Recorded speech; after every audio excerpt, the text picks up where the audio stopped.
বাড়ি থেকে মদ, গাঁজা, তাড়ি, জুয়া, মারামারি, কাটাকাটি, গালাগালি ইত্যাদি বন্ধ করার জন্য না, মুসলমানের একতা, ঐক্য, ভ্রাতৃত্ব, ভালোবাসা রক্ষার জন্য না, আজকে বেঈমান বেদিনদের মানে আপনার অস্তিত্ব রক্ষার জন্য বেঈমান বেদিনদের স্বার্থে মুসলমান হয়ে মুসলমানের উপরে নির্যাতন করছে, মুসলমানের ঘরে ছেড়ে তার মা বাপের উপরে নির্যাতন চালাচ্ছে।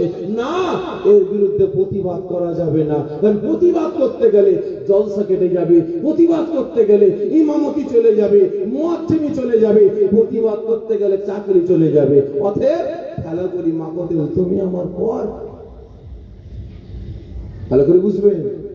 এবারে আপনারা বলেন তেলা মাথায় তেল দিয়ে যদি চলি, শরিয়াতের বিধানগুলোকে আলমারির ভেতরে ঢুকিয়ে সব আপনার সন্দুকে ঢুকিয়ে তালা মেরে রেখে দিয়ে আমি আমার নীতির উপরে চললাম, তাহলে ওই টাকাটা আমার জন্য খাওয়া হালাল না হারাম? সকলে মিলে বলেন না, হালাল না হারাম? হারাম। আজকে তাই ভাবি আলেমের ঘরে জালিম হচ্ছে কেন? আজকে আলেমের ঘরে জালিম হচ্ছে কেন? নামাজির ঘরে বেনামাজি হয় কিভাবে? রোজাদারের বাড়িতে বেরোজদার হয় কিভাবে?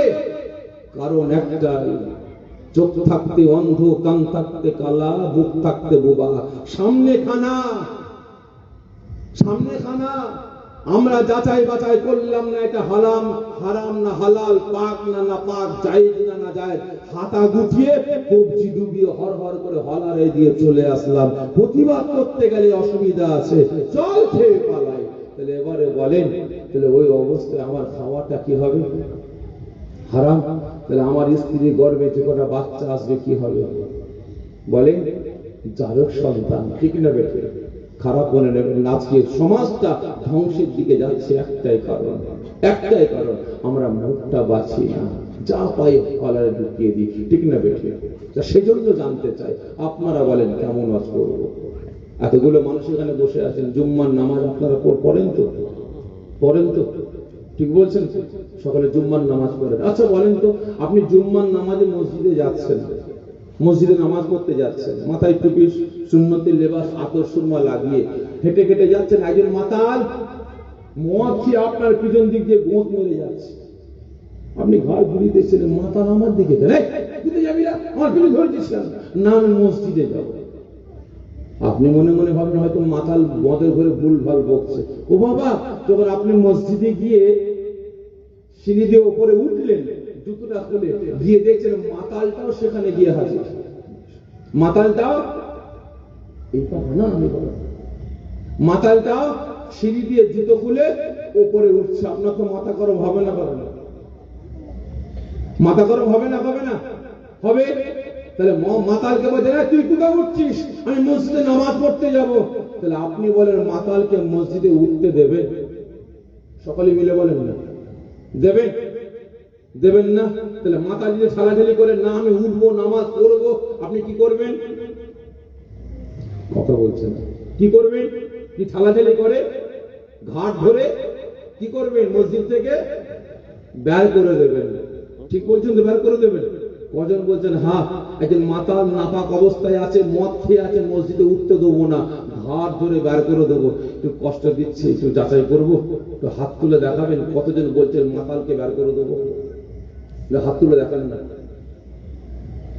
একজনই দেখলাম। আপনারা বের করবেন না? মাতাল মদ খেয়ে আছে, হারাম খেয়ে আছে, মসজিদে ঢুকতে দেবেন আপনারা? দেবেন? দেবেন না? হাত তুলে দেখান কতজন বলছেন দেবো না, হাত নামাবেন না। আপনারা দেবেন না কি গো? হ্যাঁ, আমি দেখতে চাইছি হাত তোলেন। আল্লাহ পাকের পক্ষে হাত তোলেন না, রাসূলের পক্ষে, শরীয়তের সংবিধানের পক্ষে হাত তোলেন, হাত নামিয়ে দেন। ভাই আপনারা বলছেন মসজিদ থেকে বের করে দেবো, খারাপ মনে নেবেন না। আপনারা এরকম দুচোখে মুসলমান কেন? আপনারা দুচোখে মুসলমান কেন? প্রকৃত মুসলমান তো দুচোখে হয় না, প্রকৃত নামাজি তো দুচোখে হয় না, প্রকৃত উম্মতে মুহাম্মাদি তো দুচোখে হয় না, প্রকৃত রোজাদার তো দুচোখে হয় না, প্রকৃত আল্লাহ ওয়ালা তো দুচোখে হয় না। তাহলে আপনারা দুচোখে কেন? যখন যেমন তখন তেমন কেন? বলে একজন মাতাল মদ খেয়েছে, হারাম খেয়েছে, তার ঘাট ধরে মসজিদ থেকে তাড়িয়ে দিয়ে আপনি ইমামের পিছনে গিয়ে দাঁড়িয়ে বললেন, একটা দায়িত্ব বেহাদাল ইমাম বলে নামাজে দাঁড়িয়ে পড়লেন। আপনার সামনে, আপনার পিছনে, আপনার ডায়ে, আপনার বামে পরের মেরে খেয়েছে, পরে ছেড়ে খেয়েছে, গরিবের হক মেরে খেয়েছে, গরিবের জমি লুটে খেয়েছে, এটি মিসকিনের হক মেরে খেয়েছে, অসহায় মুসলমানের উপরে নির্যাতন করে জরিমানা করে হারাম খেয়েছে। তাহলে এই বেচারা সব হালাল খেয়েছে, তাই তো? জোরে বলেন না? হ্যাঁ, হালাল খেয়েছে। বলেন না সব হালাল খেয়েছে না হারাম? যে তাহলে হারাম, তাহলে একটা মাতাল হারাম খেয়েছে, তার জন্য মসজিদে উঠেছে, যে নিষেধ নয়, তাহলে এ বেটারাও তো হারাম খেয়েছে। তাহলে এরা আপনার সামনে, পিছনে, ডাইনে, বাঁয়ে আশ্রয়টা পেল কিভাবে? বলেন, ইসলামের আইন তো সকলের জন্য সমান। এই দেশের বাদশার জন্য যে আইন, একটা ভিখারির জন্য সে আইন, একটা আল্লাহ ওয়ালার জন্য যে আইন, আর একটা ফেরিওয়ালার জন্য সে আইন। তাহলে আপনি এইরকম কেন? তাহলে এর বিরুদ্ধে প্রতিবাদের দরকার আছে না? করতে গেলেই ভাই আমরা খারাপ। সেই জন্য জানতে চাই, আপনারা বলেন কেমন হজ করবো? তেলা মাথায় তেল দিয়ে না শুকনো মাথায় তেল দিয়ে? সকলে মিলে বলে শুকনো মাথায়। সহ্য করতে পারবেন তো? সহ্য করতে পারবেন তো? সহ্য করতে পারবেন তো? ঠিক আছে, দেখা যাক। যখন বলেন শুকনো মাথায় তেল, ইনশাআল্লাহ দেবো। তবে প্রথম প্রশ্ন, আচ্ছা বলেন তো, আজকে আমি আপনি মুসলমান, আমার আপনার ঈমান, আমল, আকীদা আজকের দিনে রক্ষা করাটা আমাদের জন্য কঠিন হচ্ছে না হয়নি? সকলে মিলে বলেন হচ্ছে। আচ্ছা বলেন তো, আজকে আমি আপনি মুসলমান, আমার আপনার একতা, ঐক্য, ভ্রাতৃত্ব, ভালোবাসা আজকের দিনে আমাদের জন্য রক্ষা করা কঠিন হচ্ছে না হয়নি? হচ্ছে। আচ্ছা বলেন তো, মুসলমান বাপ বেটার সম্পর্ক, ভাই ভাইয়ের সম্পর্ক, চাচা ভাইপোর সম্পর্ক, পাড়াপড়শির সম্পর্ক, এই পাড়ার মুসলমান ওই পাড়ার মুসলমানের সম্পর্ক আজকের দিনে রক্ষা করাটা কঠিন হচ্ছে না হয়নি? সকলে মিলে বলে হচ্ছে। আচ্ছা বলেন তো, এর জন্য দায়ী কারা? ভাই আমি একটু ওয়াশ কম করি, একটু ওয়াশ বেশি করি। আগে অনেক ওয়াশ করেছি, কিন্তু এখন দেখছি না, এখন তো ওয়াশ করতে হবে। এখন ওয়াশ শুরু করেছি, ভাই ওয়াশ কম। একটু বলেন, এর জন্য দায়ী কারা? জোরে বলেন। আপনারা দায়ী? ঠিক বলছেন? ভুল বলবেন, ভুল। আপনারা সাধারণ মানুষের জন্য দায়ী, আপনারা নয়।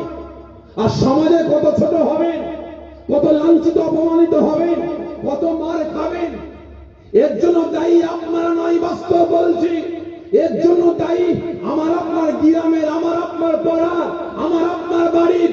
আজকে আমাদের ঈমান, আমল, আকীদা, আমাদের একতা, ঐক্য, ভ্রাতৃত্ব, ভালোবাসা রক্ষা করা কঠিন হচ্ছে। মুসলমান মুসলমানের সম্পর্ক রক্ষা করা কঠিন হচ্ছে। এর জন্য দায়ী আপনারা নয়, এর জন্য দায়ী আমার আপনার পাড়া, আমার আপনার গ্রামের, আমার আপনার বাড়ির নামধারী মুনাফেক মার্কা দুই শ্রেণীর মুসলমানেরা দায়ী। কয় শ্রেণী? দুই শ্রেণীর মুসলমান। বলতে পারেন এরা কারা? বলতে পারেন? আচ্ছা বলেন তো, সর্বপ্রথম জাহান্নামে যাবে কারা? যে মুনাফিক 50% হয়েছে, একটু বাকি আছে। বলে সর্বপ্রথম জাহান্নামে যাবে কারা? বলেন। ঠিক বলেছেন, ঠিক বলেছেন। সর্বপ্রথম জাহান্নামে যাবে এই আমাদের মতো, আপনাদের মতো সাধারণ মানুষ না। দাড়ি চাচাওয়ালা, প্যান্ট শার্ট পরাওয়ালা, কোট টাই পরাওয়ালা আপনাদের মতো সাধারণ মানুষ না। সর্বপ্রথম জাহান্নামে যাবে এই আমাদের মতো টুপিওয়ালা, দাড়িওয়ালা, জুব্বাওয়ালা, হাদিসওয়ালা, কোরআনওয়ালা, নামাজি, রোজাদার, হাফেজ সাহেব, কারি সাহেব, মাওলানা সাহেব, মুফতি সাহেব, মুহাদ্দিস সাহেব, মুফাসসির সাহেব, পীর সাহেব, পীরজাদা, ইমাম সাহেব, মুয়াজ্জিন সাহেব, টোটাল মুনাফিক মার্কা উলামা সমাজ সর্বপ্রথম জাহান্নামে যাবে। দ্বিতীয় নাম্বার কারা বলতে পারেন? দ্বিতীয় নাম্বার কারা বলতে পারেন? ভাই খারাপ মনে নেবেন না, আজকে কমিটি ভাইরা আমাকে দাওয়াত দিয়েছে কারোর পক্ষে বা কারোর বিপক্ষে বলাবার জন্য না। আজকে এসেছি দাদা পীরের আওলাদ, কারোর পক্ষে কারোর বিপক্ষে বলবো বলে না। তবে হ্যাঁ, আমি দাদা পীরের আওলাদ, আপনার পীর ভাই এসেছে কারোর পক্ষে কারোর বিপক্ষে বলার জন্য না। আমি একমাত্র আল্লাহ পাকের পক্ষে, রাসূলের পক্ষে, শরিয়াতের পক্ষে, ইসলামের পক্ষে, হকের পক্ষে, ন্যায়ের পক্ষে, সত্যের পক্ষে, মুসলিম সমাজের পক্ষে, মুসলমানের একতা, ঐক্য, ভ্রাতৃত্ব, ভালোবাসা রক্ষা করে মুসলিম সমাজটাকে সতর্ক সচেতন করে জাহান্নামের আগুন থেকে বাঁচিয়ে জান্নাতে নিয়ে যাওয়ার জন্য এসেছি। আমি এখানে হক কথা নাই কথা বলবো, কে চটবে কে ফুটবে আমার দেখার দরকার নাই। দ্বিতীয় নাম্বার, সর্বপ্রথম জাহান্নামে যাবে আমার আপনার পাড়া, আমার আপনার গ্রামের, আমার আপনার বাড়ির নামধারী মুনাফিক মার্কা মুসলমান নেতারা। কারা? মুনাফিক মার্কা, মুনাফিক মার্কা মুসলমান নেতারা। খারাপ মনে নেবেন না, এই দুই বেটারা সর্বপ্রথম জাহান্নামে যাবে। কারণ আজ আমি আপনি মুসলমান বিপদে আছি না নাই? আছি না নাই? শুধু পশ্চিম বাংলা নয়, সারা ভারতের মুসলমান আমরা বিপদে আছি। আজকে একের পর এক বেটারা, একটা না দুটো না, 100 না 200 না, হাজার হাজার মসজিদ মাদ্রাসাগুলোকে বললো যে দিয়ে গুড়িয়ে শহীদ করে শান্তি পেল না। আজকে আইন পাস করে, বিল পাস করে সারা ভারতের মাটিতে যত মসজিদ, মাদ্রাসা, খানকা, ঈদগাহ, কবরস্থান আমাদের পূর্বপুরুষেরা লক্ষ লক্ষ বিঘে জমি জায়গা আল্লাহ পাকের নামে ওয়াকফিল্লাহ করেছিল, আজকে সব সম্পদ ছিনিয়ে নিয়ে আমরা মুসলমান আমাদের অস্তিত্ব ধ্বংস করেছে। ঠিক না বেটে? আজকে গরুর গোশত খেয়েছে বলে সেই বাড়িগুলোকে পড়লো জাতি করিয়ে দেওয়া হচ্ছে। গরুর গোশত খেয়েছে বলে সেই মা বাপগুলোকে, ছোট ছোট ভাই বোনগুলোকে কচকাটা করে শহীদ করা হচ্ছে। অন্য জেলা থেকে আরেক জেলায় মুসলমান গরু বিক্রি করতে নিয়ে যাচ্ছে বলে তাদেরকে রাস্তায় ধরে কচকাটা করে শহীদ করা হচ্ছে। আজকে মুসলমান আমরা বিপদে আছি। এই তো কদিন আগে, পরশুদিন, গত পরশুদিন আপনার ইউপিতে তৌসিফ, আপনার মৌলানা তৌসিফ সাহেব, তিনি ট্রেনে করে বাড়িতে ফিরছেন, ট্রেনের ভিতরে তাকে তিনাকে মারার একটা সুকৌশল বার করলো। কি? তিনি নাকি চুরি করেছেন। তিনাকে মারতে মারতে ট্রেনেতে শহীদ করে ফেললো। আমরা মুসলমান বিপদে আছি। কি আছে? একের পর এক কুরআনের উপর আক্রমণ, মসজিদের উপর আক্রমণ, দাড়িওয়ালা, টুপিওয়ালা, জুব্বাওয়ালা, লুঙ্গিওয়ালাদের উপর আক্রমণ, মুসলিম সমাজের উপরে আক্রমণ। ঠিক না বেটে? আজ মুসলিম সমাজকে দেশ থেকে বঞ্চিত করার জন্য, তাড়াবার জন্য আজকে এসআইয়ের নাম দিয়ে লক্ষ লক্ষ আমার মা বাপ ভাই বোনেদেরকে ভোটার বানিয়ে আজকে তাদেরকে দেশ থেকে তাড়াবার পরিকল্পনা করছে। ঠিক না বেটে? আমরা মুসলমান বিপদে আছি। কে ফুরফুরা, কে তাবলীগ, কে জামাত ইসলাম, রেখে দিকে যা। কে কোন নেতা, কে কোন ঝান্ডা ধরিস, রেখে দিকে যা। এখন মুসলিম সমাজের অস্তিত্ব রক্ষার জন্য আমরা মুসলমান, প্রত্যেকটা আলেম উলামা, প্রত্যেকটা নেতাদের এক হওয়া দরকার ছিল না? ছিল না? আল্লাহর কসম কে বলছি, আমরা উলামা সমাজ যদি আমাদের প্ল্যাটফর্মটাকে একটা করে, আর যত মুসলমান নেতা আছে, মুসলমান নেতারা এক প্ল্যাটফর্মে দাঁড়িয়ে আমরা ন্যায়ের পক্ষে হুঙ্কার দিতাম, তাহলে ইসরায়েলের নাম দিয়ে লক্ষ লক্ষ মা বোনের বাপ ভাইদের এই নামগুলোকে কি ভোটার বানাতে পারত? জোরে বলে পারত না। আর আজ আজ আমরা নিজেরা নিজেদের স্বার্থের জন্য লড়াই করে বেড়াচ্ছি। ঠিক না? আজকে দুই বেটারা সর্বপ্রথম জাহান্নামে যাবে। আজকে লক্ষ্য করে না, আমাদের সমাজে একটা না দুটো না, হাজারো গোষ্ঠী আছে। কিছু নাম বলি: ফুরফুরা, তবলিগ, জামাত ইসলাম, আহলে হাদিস, কাদিয়ানি, গাওমারি, মাঝভান্ডারি, পিলা ফকির, আদানগাছি, ঘড়িপীর, আটরশি, চরমনা, জয়গুরু, লাল ফকির, পিলা ফকির, আগল চুষাপীর, বিলি বাবা, দরগা বাবা, কাটারিসা, নাড়ার দল, ফকিরের দল, সব আছে না? না? আচ্ছা বলেন তো, এতগুলো গোষ্ঠীর নাম বললাম, এদের নেতা কারা? এদের নেতৃত্ব কারা দেয়? জোরে বলেন। সাধারণ মানুষ দেয় নাকি? তাহলে কারা? এই আমাদের মতো উলামা সমাজ। ভালো করে বুঝবে, যদি বাপ ফুরফুরা হয় বেটা তবলিগ, বাপ বেটায় মিল নাই। বাপ ফুরফুরা বেটা জামাত ইসলাম, বাপ বেটায় মিল নাই। বড় ভাই ফুরফুরা, ছোট ভাই আপনার আহলে হাদিস, ভাই ভাই মিল নাই। ঠিক না বেটি? এ পাড়া ফুরফুরা, ওই পাড়া জামাত ইসলাম, এ পাড়া ও পাড়া মুসলমানের মিল নাই। ভালো করে বুঝবেন, এখানে কে ফুরফুরা, কে তাবলীগ রেখে দিয়ে যা ইসলামকে বাঁচানোর জন্য, মুসলিম সমাজের অস্তিত্ব রক্ষার জন্য আমরা প্রত্যেকে নিজের বিবেক ভুলে গিয়ে, আকীদা ভুলে গিয়ে, মাযহাব ভুলে গিয়ে মুসলিম সমাজটাকে রক্ষার জন্য আমাদের কাঁধে কাঁধে হাত মিলাবার দরকার ছিল, কি ঠিক না বেঠিক? কিন্তু না, তারপরও আজকে ছোট ছোট মাসলাকে কেন্দ্র করে মুসলমানের একতা, ঐক্য, ভ্রাতৃত্ব, ভালোবাসা আজকে টুকরো টুকরো করে বেড়াচ্ছে। আমি নামাজে হাত বাঁধি, এখানে একদল এসে বলে কোথায় হাত বাঁধলি, কেন এখানে তো নামাজ হয়নি, কেন আমার বাপ তার বাপ তার বাপ 14 গোষ্ঠী এখানে হাত বেঁধে নামাজ পড়লো, তুই বলছি নামাজ হবে না? না হবে না কেন? এখানে হাত বাঁধতে হবে। অ্যাকশন শুরু হয়ে গেল। আর বুঝবেন, আমি নামাজে হাত ঝাড়া মারি না, জোরে আমিন বলি না। একদম বলে তোর নামাজ হয়নি, কেন তুই নামাজে হাত ঝাড়া মারলি না কেন, জোরে আমিন বললি না কেন? অ্যাকশন শুরু। আমি বলি রাসূল আমাদের মতো মানুষ না, একবার বলে রাসূল আমাদের মতো মানুষ, ব্যাস অ্যাকশন শুরু। আমি বলি রাসূল নূরের নবী, আল্লাহ পাক ঘোষণা দিয়েছেন বিসমিল্লাহির রহমানির রহিম, ক্বাদ জাআকুম মিনাল্লাহি নূরুন ওয়া কিতাবুম মুবিন। আল্লাহ পাক নবী পাককে নূর হিসাবে আমাদের কাছে পাঠিয়েছেন। একেবারে নূরের বলা যাবে না, কি বলতে হবে? মাটি। ব্যাস অ্যাকশন শুরু। আমি বলি রাসূল হায়াতুন নবী, একদল বলে হায়াতুন নবী বলা যাবে না, কি বলতে হবে? মুর্দা বলতে হবে। রাসূল যদি হায়াতুন নবী হয় তাহলে কবরে পিচ্ছাপ পায়খানা করে কোথায়? জোরে বলুন নাউযুবিল্লাহ। কি আছে না? আমরা বলি রাসূল পাকের রওজা মুবারক জিয়ারত করতে হবে, কারণ কাবাকে জোরে বলেন, কাবাকে নবী পাক, কাবা রাসূল পাক, আল্লাহ পাক কাবাকে দুনিয়ার জমিনে পাঠিয়েছেন একমাত্র আমার নবী পাকের ওসিলায়, ঠিক না বেঠিক? আর আমরা হাজিরা হজ করতে গিয়ে কাবা শরীফে যাই জিয়ারতের উদ্দেশ্যে, একদল বলে চলবে না, জিয়ারত করতে যাওয়াটা হারাম, জোরে বলুন নাউযুবিল্লাহ মিন যালিক। আমরা বলি রাসূল পাকের রওজা মুবারক, একদল বলে চলবে না, কবর বলতে হবে।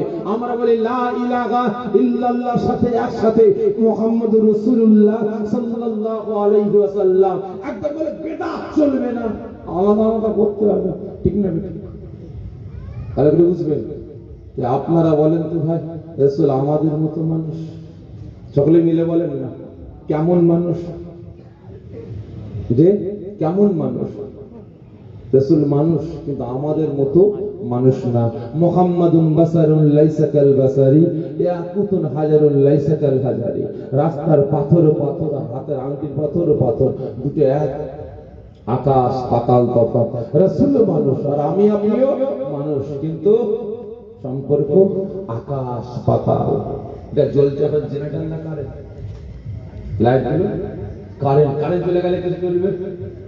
জেনারেটর। আচ্ছা বলেন তো, পাওয়ার হাউস থেকে যে কারেন্ট আসছে ওই কারেন্ট, আর জেনারেটর থেকে যে কারেন্ট আসছে ওই কারেন্ট, দুটো এক না আলাদা? হ্যাঁ আলাদা। আমাকে বোকা বানাচ্ছে, ঠিক করে বলেন, এক না আলাদা? যে আলাদা, যদি আলাদা যদি হয় তাহলে লাইটটাও তো আলাদা হওয়া দরকার, ঠিক না? কারেন্ট এটা চলবে, জেনারেটর এটা চলবে, ভাই নাম এক, এটাও কারেন্ট এটাও কারেন্ট, নাম এক, কাজ এক, একই লাইটকে জ্বালানো, কিন্তু সম্পর্ক পাওয়ার আকাশ পাতাল তফাৎ। রাসূল কারেন্ট পাওয়ার হাউস, আর আমি আপনিও কারেন্ট জেনারেটর, এক করলে চলবে চলবে না। এরা বলে রাসূল আমাদের মতো মানুষ, কেমন মানুষ একটু বলে অন্যদিকে যাব। এদিন হযরত আদম আলাইহিস সালাম আল্লাহ পাককে প্রশ্ন করছে, আল্লাহ কি আদম, আল্লাহ পাক আমি আদম দিদিকে তাকাই, সেদিকে শুধু আল্লাহ আপনার নামের পরে লা ইলাহা ইল্লাল্লাহ, আল্লাহ আপনার নামের পরে একটা নাম দেখতে পাই। আল্লাহ পাক ফরমাচ্ছে তাই নাকি? আদমের মনে কি প্রশ্ন আল্লাহ পাক জানেন না? জানেন। তারপরেও বলছে তাই জি আল্লাহ, কোথায় কোথায় দেখেছো, কি নাম একটু বলো তো? কেন আল্লাহ ওই যে লা ইলাহা ইল্লাল্লাহর পরে একটা নাম আছে মুহাম্মাদুর রাসূলুল্লাহ, সকলে জোরে বলেন সাল্লাল্লাহু আলাইহি ওয়াসাল্লাম। তাই নাকি? জি আল্লাহ, কোথায় কোথায় দেখেছো? কেন আল্লাহ আপনি যখন আমি আদমকে সৃষ্টি করে আপনার আরশে আযমের নিচে রাখলেন, আমি আদম আরশে আজিমের নিচে দাঁড়িয়ে দাঁড়িয়ে যখন আরশে আজিমের দিকে তাকাই, আমি আদম দেখতে পাই আরশে আজিমের উপরে বড় বড় অক্ষরে লেখা আছে লা ইলাহা ইল্লাল্লাহর পরে একটাই নাম মুহাম্মদুর রাসূলুল্লাহ। সকলে জোরে বলুন সাল্লাল্লাহু আলাইহি ওয়াসাল্লাম। ও আমার ভাইজানেরা, ও নবী পাকের আশিকেরা, ওই সময় হযরত আদম আলাইহিস সালাম ফরমাচ্ছেন, আয় আমার আল্লাহ, আয় আমার রব, আয় আমার প্রভু, আমি আদম, আপনি আমাকে যখন আপনার জান্নাতে পাঠাবার জন্য একদল মালায়েকা ফেরেশতাকে ডাক দিয়ে বলেন, হে মালায়েকা ফেরেশতারা, আমি আল্লাহ পাক আমার পয়গম্বর আমার নবী আদমকে জান্নাতে নিয়ে যাও। আল্লাহ পাক আমি আদমকে জান্নাতে নিয়ে যাওয়ার জন্য একদল মালায়েকা ফেরেশতারা যখন আমার সম্মুখে হাজির হয়, আমি আদম ওই ফেরেশতাদের মুখের দিকে তাকাই, চেহারার দিকে তাকাই, আমি আদম দেখতে পাই ওই ফেরেশতাদের কপালে কপালে লেখা আছে লা ইলাহা ইল্লাল্লাহর পরে একটাই নাম মুহাম্মদুর রাসূলুল্লাহ সাল্লাল্লাহু আলাইহি ওয়াসাল্লাম। শুধু তাই নয়, তাই নয়, আয় আমার আল্লাহ, আপনার মালায়েকা ফেরেশতারা আমি আদমকে আপনার জান্নাতে নিয়ে যায়। আমি আদম জান্নাতে যাব, দরওয়াজার সম্মুখে দাঁড়িয়েছি। আমি আদম যখন জান্নাতের দরওয়াজার সম্মুখে দাঁড়িয়ে দাঁড়িয়ে জান্নাতের দরওয়াজার দিকে তাকাই, আমি আদম দেখতে পাই জান্নাতের দরওয়াজার উপরে বড় বড় করে লেখা আছে লা ইলাহা ইল্লাল্লাহ পরে একটাই নাম মুহাম্মদুর রাসূলুল্লাহ সাল্লাল্লাহু আলাইহি ওয়াসাল্লাম। শুধু তাই নয়, তাই নয়, আল্লাহ পাক আমি আদম আপনার জান্নাতে প্রবেশ করতে দেরি করি, জান্নাতের সমস্ত হয়ে গেলে মানেরা আমি আদমকে সম্মান জানাবার জন্য, সালাম জানাবার জন্য, আমার সঙ্গে মুআনিকা করার জন্য, সাক্ষাৎ করার জন্য আমার সম্মুখে আসতে দেরি করে না। আল্লাহ পাক আমি আদম যখন আপনার জান্নাতে প্রবেশ করি, আমি আদম দেখতে পাই সমস্ত জান্নাতের হয়ে গেলে মানেরা আমি আদম আমার সম্মুখে কাতারে কাতারে দাঁড়িয়ে আছে। আল্লাহ পাক ওই হয়ে গেলে মানুষগুলো এত সুন্দর দেখতে, আমি আদম মুগ্ধ হয়ে গেলাম। ওদের মুখের দিকে তাকায়, চেহারার দিকে তাকায়, আমি আদম দেখতে পাই প্রত্যেকটা মুরগির মানে কপালে কপালে জলজল জলজল করে জ্বলছে লা ইলাহা ইল্লাল্লাহর পরে আল্লাহ আপনার নামের পরে একটাই নাম মুহাম্মদুর রাসূলুল্লাহ সাল্লাল্লাহু আলাইহি ওয়াসাল্লাম। শুধু তাই নয়, তাই নয়, আমার আল্লাহ আমি আদম জান্নাতে প্রবেশ করলাম। এত সুন্দর জান্নাত, আমি আদম মুগ্ধ হয়ে গেলাম, দিওয়ানা হয়ে গেলাম। জান্নাতের চারিদিকে ছুটতে লাগি সৌন্দর্য অনুভব করার জন্য। আল্লাহ পাক আমি আদমের দৃষ্টিটা জান্নাতের যে জায়গায় পড়ে প্রত্যেকটা জায়গায় আল্লাহ পাক জান্নাতের ঝর্ণা থেকে নিয়ে, জান্নাতের নদী থেকে নিয়ে, জান্নাতের দেওয়ালের নকশা থেকে নিয়ে, জান্নাতের বিল্ডিং বালাখানার নকশা থেকে নিয়ে, জান্নাতের গাছের ফুল থেকে নিয়ে, ফল থেকে নিয়ে, পাতা থেকে নিয়ে, জান্নাতের গাছের পাখিদের জবান থেকে নিয়ে প্রত্যেকটা জায়গায় দেখতে পাই লা ইলাহা ইল্লাল্লাহর পরে একটাই নাম মুহাম্মদুর রাসূলুল্লাহ সাল্লাল্লাহু আলাইহি ওয়াসাল্লাম। শুধু তাই নয়, তাই নয়, আমার আল্লাহ আমি আদম আমার আকারের জন্য আমার সম্মুখে খাদ্য খাবার আসছে। আমি প্রশ্ন করলাম দুটাকারে খাবার কার জন্য আসে? আল্লাহ পাক আমি আদমকে বলা হয় এটা জান্নাতের খাবার আপনার মেহমানদের জন্য আসছে, আপনার খোদা নিবারণের জন্য আসছে।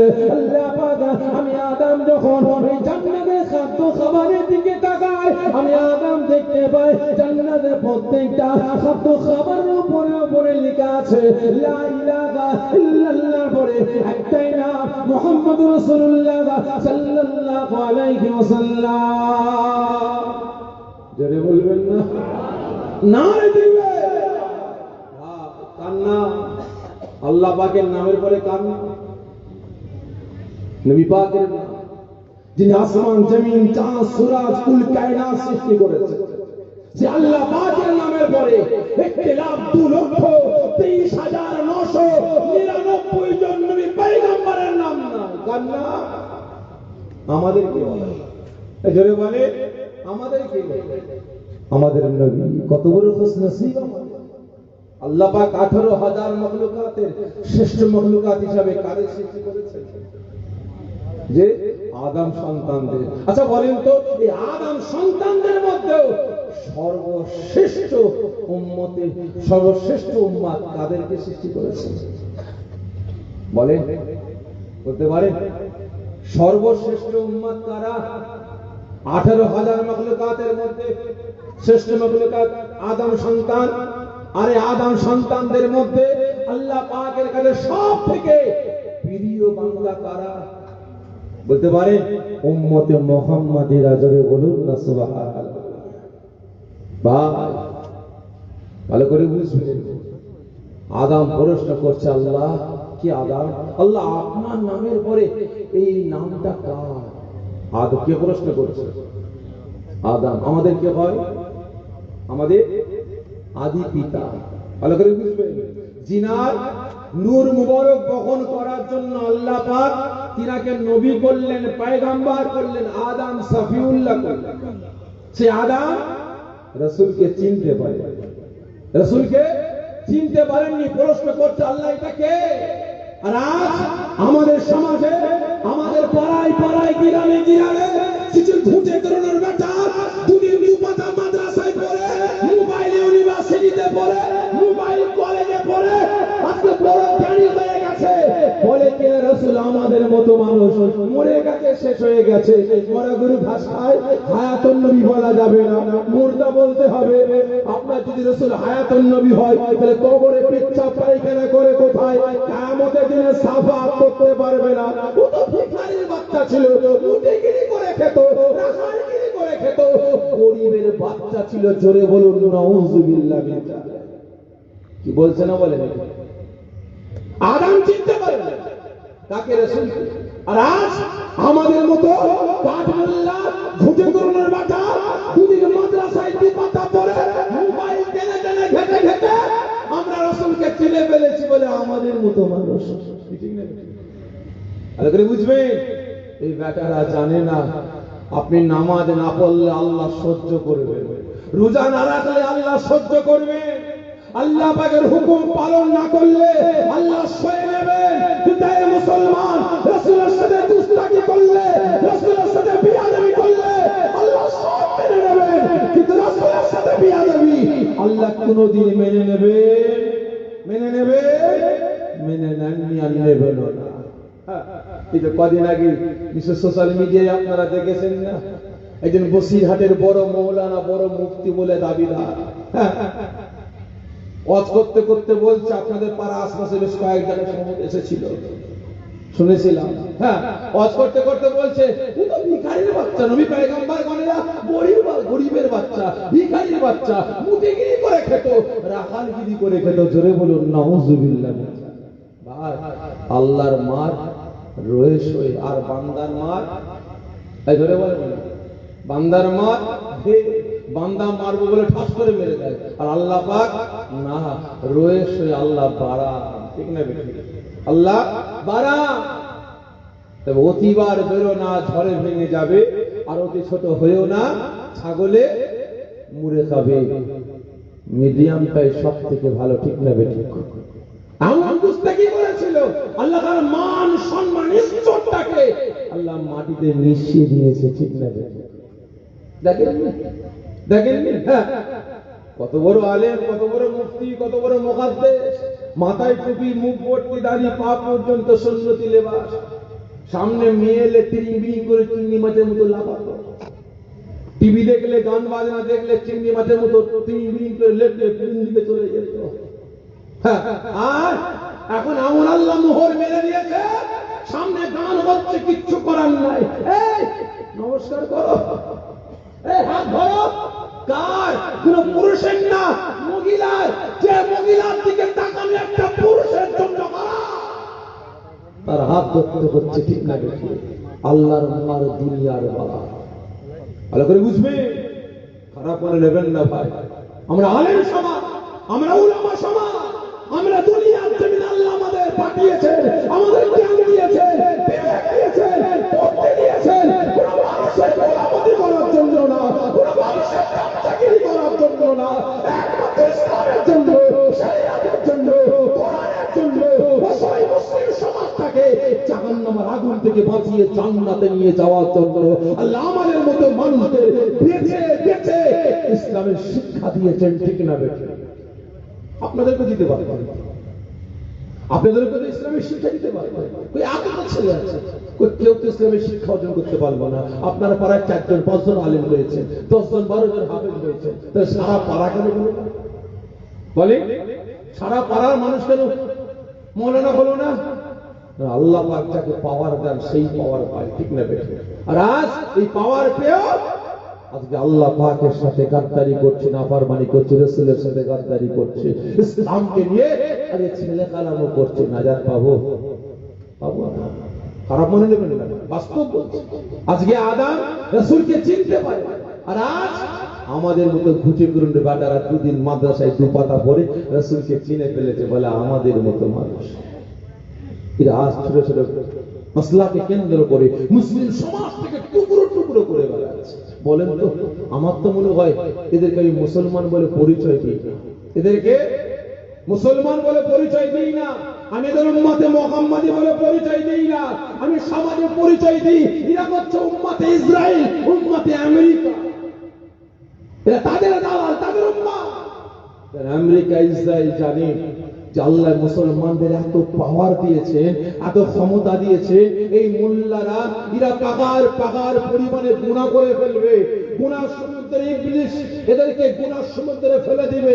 গুনাহ করে করে করে করে এত গুনাহ করে ফেলবে, ইবলিস শয়তান এদের গুনাহ দেখে, এদের গুনাহ দেখে ইবলিস শয়তান ভয়ে পালাবে। কিন্তু আল্লাহ পাক এদের পাশ থেকে সরবেন না। আমেরিকা ইসরায়েল জানে যে মুসলমানরা পাকার পরিমাণে গুনার বোঝা মাথায় নিয়ে নিজের ভুলটা শুধরে নিয়ে এই মুসলমান যদি একটা প্ল্যাটফর্মে দাঁড়িয়ে একত্রিত হয়ে তওবাতুন নসুহা করে আল্লাহ পাকের কাছে কাঁদতে কাঁদতে বলে, আল্লাহ আমরা মুসলমান ভুল করেছি, আল্লাহ আমরা তওবাতুন নসুহা করলাম, আল্লাহ আমরা বিপদে আছি, আল্লাহ আপনি আমাদের হেফাজত করে। সঙ্গে সঙ্গে আমেরিকা ইসরায়েল জানে, গবেষণা করে পেয়েছে এই মুসলমানদের সারা জীবনের জিন্দেগির গুনাহগুলিকে মাফ করে দিয়ে মুসলিম সমাজ থেকে হেফাজত করার জন্য আল্লাহ আসমান থেকে অসংখ্য মালায়েকা ফেরেশতা দুনিয়ার জমিনে নামিয়ে দিয়ে মুসলিম সমাজটাকে আল্লাহ হেফাজত করবে। ওরা জানে না, ওরা ইতিহাস পড়েছে, আমরা তো পড়িনি ভাই, আমরা তো পড়িনি, আমরা জানি না। কারণ ভাই হযরত আদম আলাইহিস সালাম থেকে নিয়ে আজ পর্যন্ত কোন বেটারা মুসলিম সমাজটাকে শেষ করতে পেরেছে? এই জোরে বলেন, পেরেছে? পারেনি। ফিরাউন মোল্লাদের কুচুকাটা করব, মোল্লাদের শেষ করব, কি করেছে? হাজার হাজার সেনা নিয়ে মোল্লাদের ধাওয়া করেছে।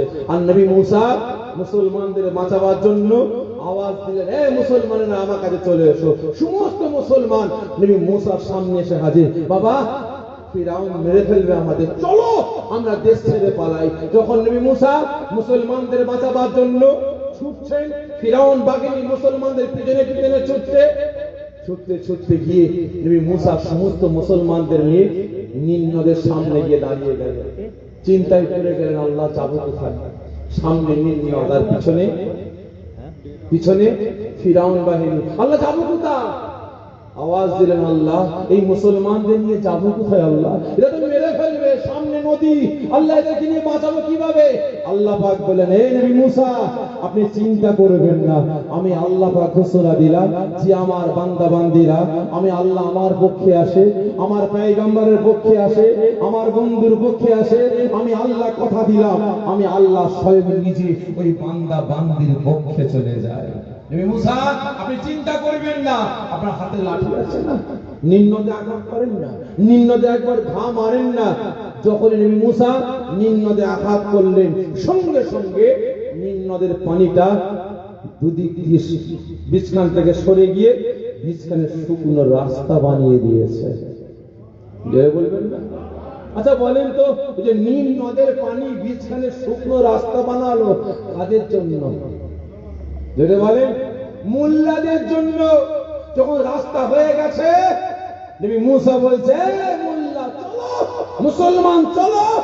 মুসলমানদের নিয়ে যখন নীল নদ পার করছে, ফিরাউন চিন্তা করছে, এত সুন্দর নদীর বীজখান থেকে রাস্তা হয়ে গেল, মোল্লারা পার হয়ে যাচ্ছে, তাহলে আমরা পার হব।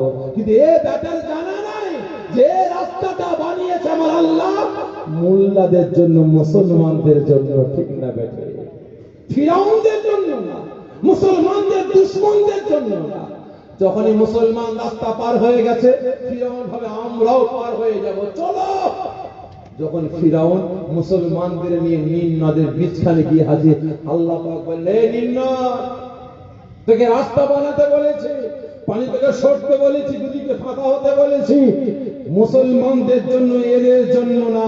আমি আল্লাহ আমার দুশমনদের জন্য না। এই নীল নদের পানি মিশে যা, এদেরকে পানিতে চুবিয়ে চুবিয়ে মেরে ফেল। তার সঙ্গে সঙ্গে ফিরাউন সহ তার সাথীদেরকে নীল নদে চুবিয়ে চুবিয়ে আল্লাহ পাক মেরে ফেললেন। ঠিক না বেঠিক?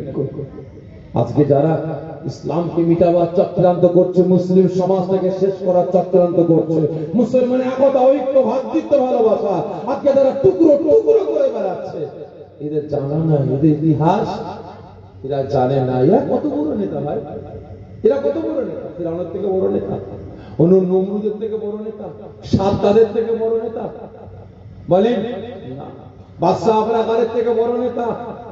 ছোটখাটো বড় বড় হাস্তিকে আল্লাহ সাইজ করে দিয়েছে, আর ইরা তো কুতাকারের কে। ঠিক না বেঠিক? ভালো করে বুঝবেন। আজকে আমেরিকা, ইসরায়েল জানে যে মোল্লা, মুসলমান, এদের পাওয়ার এতটা, এদের ক্ষমতা এতটা, এরা একদিন না, দুদিন না, এদের খানা বন্ধ করে দিলে এ মুসলমান, এরা যে মুসলমান একটা মাস না খেয়ে কাটাতে পারে, এই বেটারা সারা বছর না খেয়েও কাটাতে পারে। এই কথা বলতে গিয়ে মনে পড়ে গেল খাজা গরিবে নওয়াজ হুজুরের কথা। একটু বলে অন্যদিকে আবার চাপ। খাজা গরিবে নওয়াজ হুজুরের দরবারে বাবুর্চি, সেখানে হুজুরের দরবারে বাবুর্চিখানা, সমস্ত মুসলমান সেখানে খাওয়া দাওয়া করে। একদিন পৃথ্বীরাজ মোল্লাদের তাড়াবার জন্য হিন্দুস্তানের জমিন থেকে মুসলমানদের তাড়াবার জন্য, যেমন আমাদের এখানে একজন কি সিং জানো বলেন না, হ্যাঁ ওই সিং এখন ভেঙে গেছে, ভেঙে গেছে। ইরান আর ইসরায়েল যুদ্ধের আগে নয় খুব বাটা আওয়াজ দিয়ে বলেছিল, মোল্লাদের হাতে নয় পাতে মারতে হবে, ওদের হোটেলে খাওয়া বন্ধ করে দাও, ওদের দোকানে কিনা বন্ধ করে দাও, ওদের সাদা বিক্রি বন্ধ করে দাও, ওদের গাড়ি ভাড়া করা বন্ধ করে দাও, ওই বাটে তোমাদের গাড়িতে ওঠে ভাড়া বাড়িয়ে দাও। আর এখন সিং ভেঙে গেছে। হ্যাঁ, যখন আমেরিকা, ইসরায়েল ইরানের উপরে হামলা চালিয়েছে না, আর ইরান চালাকি করে যখন হরমুজ প্রণালী বন্ধ করে দিল, ব্যাস ব্যাস, খুব যখন ইরানের উপরে হামলা চালিয়েছে, এই বেটারা সিংহের দলের লোকেরা নয়, খুব মিষ্টি বিতরণ করেছিল, খাওয়া খাই করেছিল। আর যখন হরমুজ প্রণালী বন্ধ করে দিল, গ্যাস তেল বন্ধ, এখন খাবো কি? বউ পালাবে, কাঠে রান্না করতে পারবে না। এখন বলছে না, ইরান আমাদের বন্ধু। আমার দেশের মাথা চলে গেল চাওয়ালা কুতা ইসরায়েলে, গিয়ে বলছে এটা হলো ফাদারল্যান্ড আর এটা হলো মাদারল্যান্ড। তারপরে হয়ে গেল যুদ্ধ, এখন ইসরায়েল হয়ে গেল দুশমন, আর বলছে ইরান আমাদের বন্ধু। এ বেটা যদি ইরানের জন্য পা ফেলতে পারতো, আমার মনে হয় সেখানে গিয়েও বলে বসতো আমি ইসরায়েলকে ডিভোর্স দিলাম, এটা হলো ফাদারল্যান্ড আর ওটা হলো মাদারল্যান্ড। ঠিক না? ভালো করে বুঝবেন। যখনই বন্ধ হয়ে গেল, এখন সব সাইড হয়ে গেছে। কি হবে? আমার বউ ভাই সারাদিনে 4 বার 5 বার ওই মেকআপ করে বেড়ায়, আর সেই বউকে যদি বলি গ্যাস দিয়া বন্ধ করে দিচ্ছে, 45 দিন অন্তর অন্তর একটা করে সিলিন্ডার দেবে, এখন খাবে কি করে? এই একমন কাপ নিয়ে এসে যদি বলি বলছি মা এটাকে চুলের ভিতরে গুঁজে তুমি রান্না করো, বউ থাকবে? বলেন না, বউ থাকবে তো পালাবে। ঠিক না? এখন দেখেন না, গত কালকে না আজকে গ্যাসের দাম বাড়ালো, কত কিছু কম না আপনার 1000 টাকা, গতকালকে বাড়িয়েছে, গতকাল কিছু কম 1000 টাকা বাড়িয়ে দিল। আর যে গাড়ির যে এলপিজি গ্যাস গুলো 6 টাকা কত পয়সা বাড়িয়ে দিয়েছে। দাঁড়ান, অপেক্ষা করেন, আরো বাড়বে আগামীতে। বুঝতে পেরেছে? তা ভাই, তা ঠিক যেমন পৃথ্বীরাজ ঘোষণা করলো মোল্লাদের তাড়াতে গেলে একটাই দরকার, কি? মোল্লাদের জন্য জিনিসের দাম বাড়িয়ে দাও, 1 টাকার মাল 10 টাকা 20 টাকা করে দাও, সারা বাজারে ঘোষণা করে দাও, ব্যাস দাম বেড়ে গেল। খাজা গরিবে নওয়াজ হুজুরের দরবারে বাবুর্চি কাঁধে করে বস্তা নিয়ে ব্যাগ নিয়ে বাজার করতে আসলেন। পাশে সদা কিনছে 1 টাকার মাল 1 টাকা, আর যখনই মুসলমান কিনতে গেছে ওই যে 10 টাকা দাম, এটা 20 টাকাই, 2 টাকার মাল 20 টাকা নেবার হয় নাও না, গলে কেটে বড় অন্য দোকানে গেলে দাম বাড়া, কি হবে কি হবে? খাজা গরিবে নওয়াজ হুজুরের দরবারে বাবুর্চিরা বুক ভরা ব্যথা, চোখ ভরা পানি নিয়ে এসে হাজির। হুজুর আপনি হুজরাখানা থেকে বাইরে আসেন, হুজরাখানা বাইরে আসেন। খাজা গরিবে নওয়াজ হুজুর হুজরাখানা বাইরে আসলেন। কি ব্যাপার বাবা? এই আল্লাহ পাকের মাহবুব বান্দা, আপনাদের বুকে ব্যথা চোখে পানি, কারণটা কি? হুজুর আমরা খাবো কি? আমরা মরে যাব।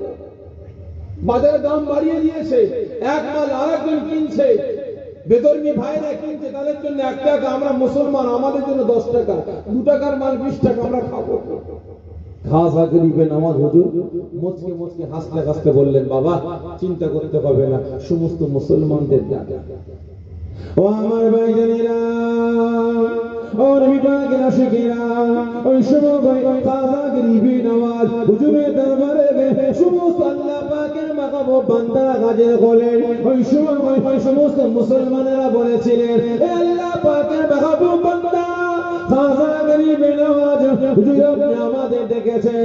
খাজা গরিবে নওয়াজ হুজুর বললেন, হে আল্লাহ পাকের মাহবুব বান্দা, যে আমি খাজা আপনাদের ডেকেছি, যে হুজুর আপনি বলুন। ওই সময় খাজা গরিবে নওয়াজ হুজুর আওয়াজ দিয়ে বলতে আরম্ভ করলেন, এ আল্লাহ পাকের মাহবুব বান্দারা, আমি খাজা গরিবে নওয়াজ আমি একটা কথা বলবো, আপনারা যদি কথাটা শোনেন, আপনারা যদি আমার কথাটা রাখেন, আমার আল্লাহ পাক আপনাদের উপরে খুশি হয়ে যাবেন, আপনাদের উপর রাজি হয়ে যাবেন। ওই সময় সমস্ত মুসলমান একবার আওয়াজ দিয়ে বলেছিলেন, এ খাজা গরিবে নওয়াজ হুজুর বিয়াদবি মাফ করবেন, আমরা ঘর ছেড়েছি, বাড়ি ছেড়েছি, ছেলে মেয়ে ছেড়েছি, বিবি বাচ্চা ছেড়েছি, আত্মীয় স্বজন ছেড়েছি, আল্লাহ পাককে রাজি করার জন্য, আল্লাহ পাককে খুশি করার জন্য, আল্লাহ পাককে পাওয়ার জন্য। আপনি বলুন কি করতে হবে? ওই সময় খাজা গরিবে নওয়াজ হুজুর আওয়াজ দিয়ে বলেছিলেন, হে আল্লাহ পাকের মাহবুব বান্দারা, আপনারা কি পারবেন একজনের খাদ্য খাবারটা আপনারা দুজনা মিলে খেতে?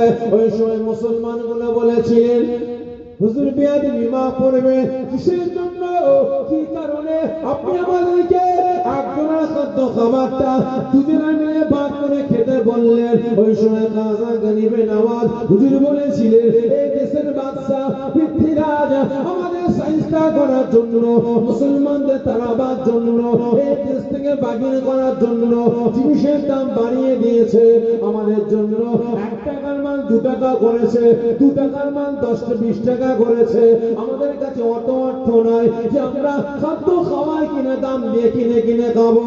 ওই সময় খাজা গরিবে নওয়াজ হুজুর বললেন, হে আল্লাহ পাকের মাহবুব বান্দারা, আপনারা কি পারবেন 2 ওয়াক্তের খাবার দুজনা মিলে ভাগ করে খেতে? ওই সময় সমস্ত মুসলমানগুলো আওয়াজ দিয়ে বললেন, হুজুর কি করতে হবে বলুন? খাজা গরিবে নওয়াজ হুজুর বললেন, ফজরের আযানের আগে সেকেন্ড হিসাবে একজনের খাদ্য খাবারটা দুজনে মিলে খাবেন, সারাদিন নফল রোজা রাখবেন, আল্লাহ পাক খুশি হয়ে যাবেন, রাজি হয়ে যাবেন, আল্লাহ পাক আপনাদের মান সম্মানটা বাড়িয়ে দেবেন। আমার একজনের খাদ্য খাবারটা দুজনে মিলে ভাগ করে ইফতার হিসাবে খাবেন। ওই সময় সমস্ত মুসলমান আওয়াজ দিয়ে বলেছিলেন, খাজা গরিবে নওয়াজ হুজুর বিয়াদবি মাফ করবেন, আপনার কথাটা আমরা রাখতে পারলাম না, না না না হুজুর বিয়াদবি মাফ করবেন, একজনের খাদ্য খাবারটা আমরা দুজনে মিলে নয়, আমরা 4 জন 5 জন 6 জন 7 জন মিলে আমরা একজনের খাদ্য খাবারটা আমরা খাবার জন্য তৈরি আছে। আজ থেকে আপনারা সেহরি খাওয়া শুরু করবেন। ব্যাস মুসলমানদের ভিতরে আনন্দের ঝড় বইতে আরম্ভ করলো। এ মুসলমান আর এক মুসলমানের হাত ধরে বলে, ভাই আপনার আমার প্লেটে আজকে দাওয়াত। আর এক মুসলমানকে বলে, ভাই আজকে আপনার দাওয়াত আমার প্লেটে, আমার প্লেটে দাওয়াত, বাড়িতে না আমার প্লেটে দাওয়াত। ওই সময় সারা রাত আনন্দ আর আনন্দ, ঘুম হারাম। সমস্ত মুসলমান একটা প্লেটকে গোল করে নিয়ে এক প্লেটে বসেছেন 5 জন 7 জন 8 জন মিলে, একটু একটু করে খাদ্য খাবার পেট ভরে খেয়ে পেট ভরে পানি পান করলেন। নফল রোজার নিয়ত করলেন। সারাদিন শুকনো, সারাদিন শুকনো নফল রোজা রাখলেন। আর ঠিক মাগরিবের আগে একজনের খাদ্য খাবারটা 5 জন 7 জন 8 জন মিলে গোল হয়ে নিয়ে বসে আছেন, গোল হয়ে নিয়ে বসে আছেন। যখন মাগরিবের আজান অপেক্ষা করছেন, মাগরিবের আজান হয়, আল্লাহু আকবার আল্লাহু আকবার, সঙ্গে সঙ্গে একটা প্লেটে 5টা হাত 7টা হাত 8টা হাত একটু একটু করে খাদ্য খাবার ইফতার হিসাবে খেয়ে পেট ভরে পানি পান করলেন। সারা রাত পানি আর পানি। আপনারা বলেন, মুসলমানদের আর বাজারে যাওয়ার দরকার হবে? এদের বলেন, এদের আর বাজারে যাওয়ার দরকার হবে? যারা মোল্লাদের সাইজটা করার জন্য বলে, যারা সাইজটা করার জন্য বলে যে দাম বাড়িয়ে দাও, হাতে না মেরে পাতে মারো, তাদের দোকানে যদি মুসলমান তারা যদি বিক্রি জিনিস না করে, তাহলে মোল্লাদের অসুবিধা হবে ভাই? এদের বলেন না, কারণ একটা মুসলমানের বাড়িতে রান্না করতে শুধু তেলটাই আসে, কত গ্রাম তেল লাগে সারাদিন? মিনিমাম কম করে ধরলাম 250 গ্রাম তেল, কি ঠিক না? মিনিমাম 250 গ্রাম তেল। কারণ ভাই এই যে ভোটটা হলে কি হয়, ওই 23 তারিখে বুধবার, আর 22 তারিখ থেকে ভাই বাস্তব বলছি, আমাদের কষাইখানায় গোশ কিনতে গেলে লাইন দিতে হচ্ছে। কষাইখানায় গোশ কিনতে গেলে লাইন দিতে হচ্ছে। আজকে একটু মিষ্টি কিনতে গেছে, আমার বাড়িতে কাজ আছে, তো ভাই অনুষ্ঠান মিষ্টি কিনতে গেছি, মিষ্টি ফাঁকা। বাজারে 3টে মিষ্টির দোকানে মিষ্টি নেই, বাস্তব বলছেন, মিষ্টি নেই, ফাঁকা। কি হলো এত মিষ্টি? হুজুর আর বলেন না, সেই ভোটের আগের দিন থেকে এত চাহিদা, কুলোতে পারছি না। মিষ্টি বানাচ্ছে প্রতিদিন, কুলোতে পারছি না। ভাই মোল্লারা যখন কেনে না, ওই 250 গ্রাম 500 গ্রাম কেনে না, ঠিক না বেটে? 250 গ্রাম 500 গ্রাম কেনে না। সরকারি চাকরিজীবী, স্কুলের মাস্টার, স্কুলের হেডমাস্টার, হাই স্কুলের হেডমাস্টার মাছ কিনতে গেছে, বলছে 250 গ্রাম হবে। আর তার পাশে একজন ভ্যান চালিয়ে খাই মূল লাগিয়ে বলছে বড় বড় মাছ তুলতো। ভালো করে বুঝবেন, তাহলে ক্ষতি কাদের হবে ভাই? বলেন যারা বন্ধ করে তাদের। দেখলাম ভাই সব দিয়ালে দিয়ালে লেখা আছে, হিন্দু হিন্দু ভাই ভাই মোল্লাদের ঠাই নাই, হিন্দু হিন্দু ভাই ভাই জিহাদিদের ঠাই নাই, হিন্দু হিন্দু ভাই ভাই লুঙ্গি বাহিনী ঠাই নাই, স্লোগান তুলছে, ঠিক না? আমি তাই মাঝে মাঝে ভাবছি, আহা এরা কত হিন্দু ভক্ত, এরা কত হিন্দু ভক্ত। আজকে এ বাজারে মোল্লাদের তাড়াবার জন্য এ ছায়া করলো, মোল্লা ব্যবসায়ীদের ধ্বংস করার জন্য আপনারা এই জিএসটি করলো, আপনার মোল্লাদের ঘরের টাকা আলমারি থেকে বের করার জন্য নোটবন্দি করলো। জব্দ হলো সবটি কারা? বলেন না, ওরাই চিঠি নেবে, কিন্তু লাইনে দাঁড়াচ্ছে 2000 নোট নিয়ে কে? মোল্লা, তার পাশে হিন্দু ভাই। জিএসটির কাগজ করতে যাচ্ছে কে? মোল্লা, তার পাশে হিন্দু ভাই। এসআইআর লাইনে দাঁড়াচ্ছে কে? মোল্লা, তার পাশে হিন্দু ভাই। ও বাবা, মোল্লা কত পার্সেন্ট, হিন্দু কত পার্সেন্ট? মোল্লা কম আর হিন্দু 64%। ঠিক না? তাহলে কে কার বন্ধু ভাই? এরা যদি তোদের অত ভক্ত হয়, ভাই ভাই হয়, তাহলে মোল্লাদের জন্য জিনিসের দাম বাড়ায় না কেন? একটা পেট্রোল পাম্পে মোল্লাকে পেট্রোল কিনছে কত? 160 টাকা লিটার। হিন্দু ভাই কিনছে 160 টাকা লিটার। মোল্লা গ্যাস কিনছেন 942 টাকা, হিন্দু ভাই কিনছে 942 টাকা। ঠিক না বেটি? চাল কিনছে মোল্লা কত? 50 টাকা কিলো। ওই দোকানে হিন্দু ভাই কিনছে 50 টাকা কিলো। কেন? মোল্লাদের জন্য তেল করা দরকার ছিল 200 টাকা, আর আপনাদের জন্য করার দরকার ছিল 25 টাকা। ঠিক না বেটি? চালের দাম মোল্লাদের জন্য 100 টাকা করা দরকার ছিল, আর হিন্দু ভাইদের জন্য 10 টাকা করা দরকার ছিল। তবে তো আমরা বুঝতাম, হ্যাঁ হিন্দু ভাই ভাই, মোল্লাদের ঠাই নাই। ঠিক না বেটা? ভাই খারাপ মনে নেবেন না, সব বেটাদের একটাই চাহিদা, কি লাগিয়ে দিয়ে নিজের অস্তিত্ব বজায় রাখো। ঠিক না বেটা? ভালো করে বুঝবেন, আগে আসে আলোচনা করবো।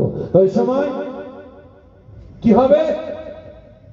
সমস্ত মুসলমানদের আর বাজারে যাওয়ার প্রয়োজন হবে না। ব্যাস, গোয়েন্দা ছেড়ে দিয়েছে। 10 দিন, 20 দিন, 25 দিন, 1 মাস, 1.5 মাস পার হয়ে গেছে। মোল্লারা হাটে যায় না, কি যাচ্ছে, কি খাচ্ছে, বেঁচে আছে না নাই, গোয়েন্দাকে পাঠিয়ে তার তদন্ত করে আইতো। তদন্ত করতে গেছে ভাই, করার পরে রিপোর্ট বাদশার দরবারে কি দিল? যে মুসলমানদের হাটে আসার প্রয়োজন হবে না। কেন? ওরা সেই ভোরবেলা 1 প্লেট ভাত নিয়ে 4 জন, 5 জন, 6 জন, 7 জন মিলে একটু একটু করে খেয়ে পেট ভরে পানি খাচ্ছে, সারাদিন উপোস। আর ঠিক মাগরিবের আজানের আগে 1 প্লেট ভাত নিয়ে 5 জন, 7 জন, 8 জন গোল হয়ে বসে আছে। যখন আজান হয় একটু একটু খাদ্য খেয়ে পেট ভরে পানি খাই, সারা রাত পানি খাচ্ছে। তাই নাকি? পানি খেয়ে বেঁচে আছে? হ্যাঁ। তাহলে মোল্লাদের জন্য পানি বন্ধ করে দাও, পানি বন্ধ করে দাও। পুকুর আছে, সেনা ঘিরে দেওয়া হলো। কুয়া আছে, সেনা নিয়োগ করা হলো। খাল আছে, সেনা নিয়োগ করা হলো। সব ঘিরে হলো, মোল্লাদের পানি দেওয়া যাবে না। আসরের সময়, আসরের আগে খাজা গরিবে নামাজ হুজুর একজন আল্লাহ পাকের মাহবুব বান্দাকে বলেন, বাবা আমি ওযু করব, ওখানে লোটা আছে, তো আনা সাগর থেকে পানি নিয়ে এসো। কোথা থেকে? আনা সাগর থেকে পানি নিয়ে এসো। আল্লাহ পাকের মাহবুব বান্দা হাতে লোটাটা নিয়ে আনা সাগরে যায়, ধারে গেছে, গিয়ে দেখে সেনা ঘেরাও করে আছে। আগে সেনা চলে যাবে, আমাদের ওযু করবে তো, 1 লোটা পানি চাইছে। না, মোল্লাদের পানি দেওয়া হবে না, মুসলমানদের পানি দেওয়া হবে না, বেরিয়ে যাও। সেনাপতি চিল্লাচিল্লি হচ্ছে, এখানে ছুটে আসে, কি হয়েছে? না দেখেন না স্যার, একজন মুসলমান এসেছে পানি চাইছে, হুজুর নাকি ওযু করবে। তার সেনাপতি তখন মাথা মেলে মনে মনে ভাবে, সারাদিন বেটারা উপোস আছে, পানি সব বন্ধ, এরা ইফতার করি পানি খাবে, তো 1 লোটা পানি দিয়ে দিই, বেটারা পানির জন্য কানাকানি করে মারামারি করে মোল্লারা মরবে। কি ঠিক না? দেখছেন না এখন আমাদের গ্রামে কি হচ্ছে ভাই? হ্যাঁ, কি হচ্ছে? একটা ঝান্ডা আছে, 2টো উঠলেই ব্যাস, দলসায় যাচ্ছি, বলবো জানিয়ে ছুটছে, কোথায় যাবি রে সব দল বেঁধে? না, ওই আব্দুল খালেক একটা ঠান্ডা তুলে যে ঘর ভাঙতে যাচ্ছে, এদিকে শক্তিমান লড়ি ছুটে, কোথায় যাবি রে সব? না, রিজার্ভ করি না, ঝান্ডা তুলেছে, ওর ঘর ভাঙতে যাবে। নির্লজ্জ বিহায়া মুসলমান। অন্য অন্য বেধর্মী পাড়ায় গিয়ে দেখেন না, যত কালার আছে সব ঝুলছে। ঠিক না? যত কালার আছে সব ঝুলছে, সেখানে মারামারি নাই, ফাটাফাটি নাই, কোনো খনি নাই। আর কত অশান্তি মোল্লার পাড়া। কি ঠিক না? ভালো করে বুঝবেন। আর কি হবে? তা দিয়ে দে, এরা মারামারি করে মরবে, 1 লোটা পানি নেবে তো, ব্যাস। আল্লাহ পাকের মাহবুব বান্দা লোটাটাকে নিয়ে 1 কদম 2 কদম করে গিয়ে হাজির হয়েছেন আনা সাগরের ধারে। যখনই বিসমিল্লাহির রহমানির রহিম বলে ওই লোটাটা আনা সাগরে ডুবিয়ে তুলতে দেরি করেছে, আমার আল্লাহ পাক আনা সাগরের পানিটাকে লোটার ভিতরে ঢোকাতে দেরি করেননি। শুধু আনা সাগর নয়, আমার আল্লাহ পাক হিন্দুস্তানের জমিনে মাটির তলায় যত পানি ছিল সমস্ত পানিটা ওই লোটার ভিতরে ঢোকাতে দেরি করেননি। শুধু লুট পানি নয়, মায়ের স্তন আছে, মায়ের দুধ থেকে নিয়ে উট, ভেড়া, বকরি, দুম্বার দুধ থেকে নিয়ে গাছে ডাব আছে, ডাবের পানি, নারকেল, আপনার কি বলে, আখ গাছ দাঁড়িয়ে আছে, আখের রস পর্যন্ত আমার আল্লাহ পাক এই লোটার ভিতরে ঢুকিয়ে দিয়েছে। জোরে বলুন না সুবহানাল্লাহ। ব্যাস, সারা দেশে হাহাকার টাকা দিল। হঠাৎ করে মায়ের স্তন শুকনো, কয়লা দুধ দিতে গেছে, হঠাৎ করে বাঁশ শুকনো, গেল কোথায়? পানি নাই, পুকুর শুকনো, খাল শুকনো, বিল শুকনো, কুয়া শুকনো। হঠাৎ করে এরকম হলো কেন? পানির দরকার, গাছে ওঠ, ডাব আনলো, ডাব কাটে পানি নাই, কি হবে? আখ গাছে কেটে নিচড়ায়, রস নাই, কি হলো? এইরকম হলো কেন? সবাইকে ডাক, সেনাপতি, মন্ত্রী, পিচ্ছিরা সব বসে গেলে এরকম হলো কি করে? আর ওই সেনাপতি থরথর করে কাঁপছে। এদিকে তুই কাঁপছিস কেন? অনেক বড় কথার সঙ্গে বোঝাবার জন্য বলছে, এই তুই কাঁপছিস কেন? বাদশা ভুল করে ফেলেছি। কেন? বলছে বাদশা আর বলবেন না, সব পানি দিয়ে বন্ধ, সব ঘিরে ফেলেছি। একদিন মোল্লা এসেছে যে হাতে লোটা নিয়ে, ওদের নাকি পীর সাহেব কাজা গরিবে নামাজ নাকি ওযু করবে, এক লোটা পানি চাইছে। আমার সাদা মানে কাজা নাই, ভাবলাম ওরা সারাদিন উপোস করে আছে, এক লোটা পানি দিয়ে বেচারা মারামারি করে মরে যাবে। আমি জানবো কি করে? হুকুম দিয়ে দিলাম এক লোটা পানি তোল। ও বেটা দেখি চোখের সামনে আনার সাগর থেকে পানিটা লোটা তুলতে দেরি করেছে, আনার সাগরের পানিটা লোটার ভিতরে ঢুকতে দেরি হয়। আমি জানি না শুধু আনা সাগরের পানি কেন, সারা হিন্দুস্তানের পানিটা লুটার ভেতরে ঢুকে যাবে আমি জানতাম না। যদি জানতাম তাহলে কি পানি দিতাম? তখন কি হবে বল, কি হবে? একজন মন্ত্রী বলে বাঁচতে গেলে চলেন খাজা গরিবে নওয়াজ হুজুরের দরবারে যেতে হবে। ও আমার ভাইজানেরা, ও বিভাগের আশিকেরা, ওই সময় পৃথ্বীরাজ সেনাদের নিয়ে মন্ত্রীদেরকে নিয়ে হযরত খাজা গরিবে নওয়াজ হুজুরের দরবারে গিয়ে হাজির হয়ে গেলেন। হুজুর মুরাকাবায় ব্যস্ত। পৃথ্বীরাজ গিয়ে বলতে লাগে, এই খাজা গরিবে নওয়াজ, হুজুর আমি ভুল করে ফেলেছি, আপনি আমাদের মাফ করে দেন, আমাদের ক্ষমা করে দেন। যদি ক্ষমা না করেন তাহলে আজকে আমরা মারা পড়ে যাব। হুজুর কোনো কথার উত্তর দিলেন না। দ্বিতীয়বার বলতে লাগে, এই খাজা গরিবে নওয়াজ, আমি পৃথ্বীরাজ ভুল করে ফেলেছি, আপনাদের জন্য পানি দেওয়া বন্ধ করেছি, আমি অন্যায় করেছি, আপনি আমাদের মাফ করে দেন। যদি মাফ না করে তাহলে হিন্দুস্তানের জনগণ আমরা মারা পড়ে যাব, আমরা শেষ হয়ে যাব। তাহলে এই জনগণ এই দেশ থেকে তারা অন্য দেশে পানি দিতে হবে। হুজুর কোনো উত্তর দিলেন না। তৃতীয়বার বলতে লাগে, এই খাজা গরিবে নওয়াজ, যদি আপনি মাফ না করে তাহলে মায়ের কোল কানে হয়ে যাবে, মাসুম বাচ্চা বাচ্চা ছেলে মেয়েরা অনাহারে মারা পড়ে যাবে। মায়ের স্তন আছে, স্তনের দুধ নাই, উঠবারা বকরির দুধ বাট আছে, তাদের দুধ নাই, বাচ্চারা অনাহারে আছে। হুজুর আপনি মাফ করে দেন। ওই সময় আল্লাহ পাকের মাহবুব বান্দা খাজা গরিবে নওয়াজ হুজুর ওই সময় আওয়াজ দিয়ে বললেন, এ আল্লাহ পাকের মাহবুব বান্দা, আমি খাজা গরিবে নওয়াজ, আমার ওযু হয়ে গিয়েছে, ওই লোটাতে অবশিষ্ট সামান্য পানি আছে, ওই পানিটাকে নিয়ে আনা সাগরে আল্লাহ পাকের নাম নিয়ে তিনবার ঢেলে দেন। সঙ্গে সঙ্গে আল্লাহ পাকের মাহবুব বান্দা হাতে লোটাটা নিয়েছে, আনা সাগরে যাবে। পৃথ্বীরাজ আওয়াজ দিয়ে বলে, আল্লাহ পাকের মাহবুব বান্দা দাঁড়িয়ে যান, দাঁড়িয়ে যান, আপনি এভাবে যেতে পারবেন না, আপনি দাঁড়িয়ে যান।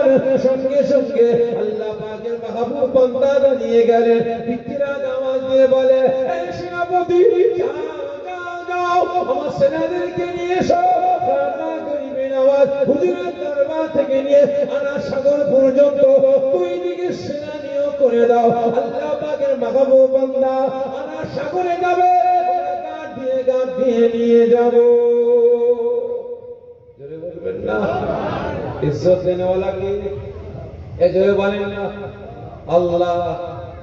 ভালো করে বুঝবেন, গোলামতি করতে হবে কার? আল্লাহ।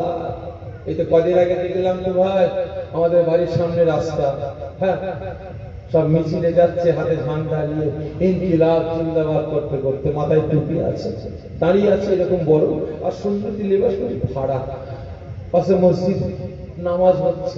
চাচা কোথায় যাবেন? ঝান্ডা নিয়ে। না বাবা, একটু মিছিলে যাচ্ছে। চলো নামাজটা পড়ে দেয়, তারপরে মিছিলে যাবে। না যেতে করা যাবে না, যেতে হবে। ওখানে গেলে পাবেন কি? কি পাবেন? চাল ডাল তেল আটা নুন 200-500 টাকা পাবো। কি তাই বলেন তো? রুজির মালিককে সকালে মিলে বলেন না, কি উল্টো পাল্টা বলতেন, ঠিক করে বলে বলে। হায়াত মৌতের মালিককে সকলে মিলে বলেন, হায়াত মৌতের মালিক আল্লাহ। কি উল্টো পাল্টা বলছেন? খাওয়া দাওয়া মনে হচ্ছে দেরি হয়ে গেছে, গ্যাস ফাঁস হয়ে গেছে, ভুলভাল বলছে। তারপরে দেখে বলবো খাওয়া দাওয়া করে হয়। ঠিক করে বলেন না। আপনার মান সম্মান দেনেওয়ালাকে, চাকরি বাকরি দেনেওয়ালাকে, সুন্দর পরিবার দেনেওয়ালাকে আওয়াজ দিয়ে বলেন। উল্টো পাল্টা বলছেন। আব্দুল খালেক, আব্দুল সত্তার না, ওই রহিম আপনার ঝন্টু মন্টু পল্টু না, হ্যাঁ, জোরে বলেন না।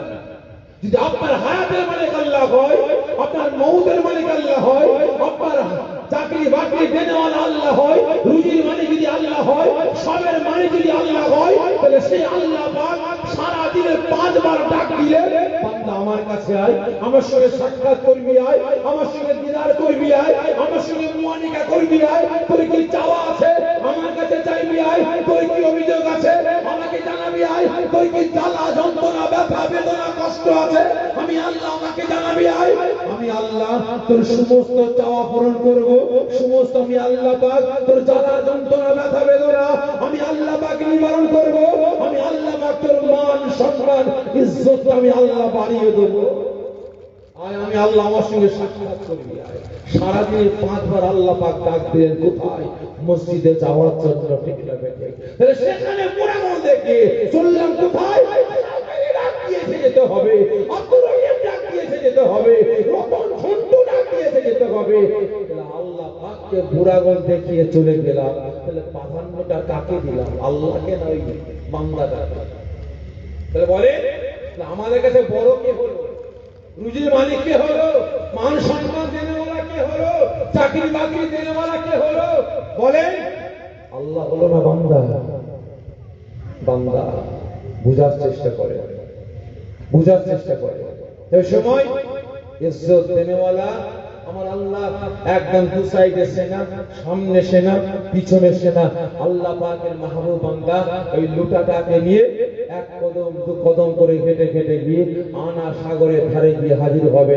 আর এদিকে সারা হিন্দুস্তানের জমিনে খবর ছড়িয়ে পড়েছে, সামান্য পানি আনা সাগরে ঢালবে, মাইলস্টোনে দুধ চলে আসবে, গরুর মাঠে দুধ চলে আসবে, উট ভেড়া বকরি দুম্বার মাঠে দুধ চলে আসবে, পুকুরে কানায় কানায় পানি চলে আসবে, নদীতে কানায় কানায় পানি চলে আসবে, সাগরে পানি চলে আসবে। ব্যাপারটা কি? ঘর বাড়ি ছেড়ে দিয়ে যে যেখানে পেরেছে কুয়ার ধারে, পুকুরের ধারে, খালের ধারে, বিলের ধারে সব গিয়ে কাতারে কাতারে দাঁড়িয়ে আছে। দৃশ্যটা আমরা দেখব। আল্লাহ পাকের মাহবুব বান্দা আনা সাগরের ধারে গিয়ে 1 বার 2 বার 3 বার বিসমিল্লাহির রহমানির রহিম বলে পানি ঢাললেন। 3য় বার পানি ঢালতে দেরি করেছে, আমার আল্লাহ পাক সঙ্গে সঙ্গে সারা হিন্দুস্তানের জমিনে নদ নদী খাল বিলগুলো ভরপুর করতে আল্লাহ পাক দেরি করলেন না। জোরে বলবেন না সুবহানাল্লাহ? তাহলে এটাই হলো আমরা মুসলমান, আমাদের পাওয়ার। ঠিক না? একই না? তবে হ্যাঁ, আমরা মুসলমান সব সব আল্লাহ আমাদের পাওয়ার ক্ষমতা দিয়েছে। তবে আমরা মুসলমান আজকে নীতি হারা হয়েছি বলে, আদর্শ হারা হয়েছে বলে আজকে আমাদের এই করুণ অবস্থা, এই করুণ অবস্থা। প্রত্যেকের কাছে অনুরোধ করব, এখনো সময় আছে মুসলমান, আল্লাহ পাকের পক্ষে আসুন, রাসূলের পক্ষে আসুন, হকের পক্ষে আসুন, নাজাত পেয়ে যাব। আর তা না হলে সব শেষ। আগে সুবহানাল্লাহুম্মা সাল্লি আলা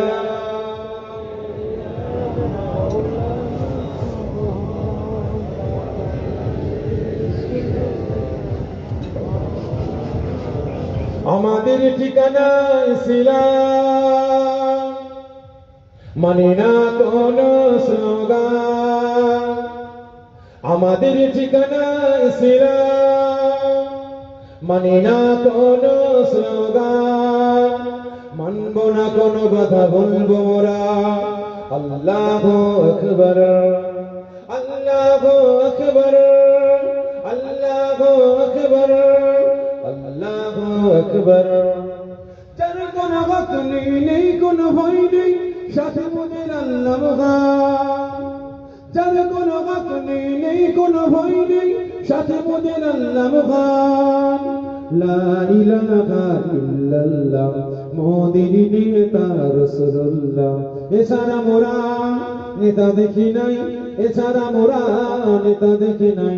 আমাদের ঠিকানা ইসলাম, মানি না কোন স্লোগান, মানব না কোন কথা, বলবো মোরা আল্লাহু আকবার। আল্লাহুম্মা সাল্লি আলা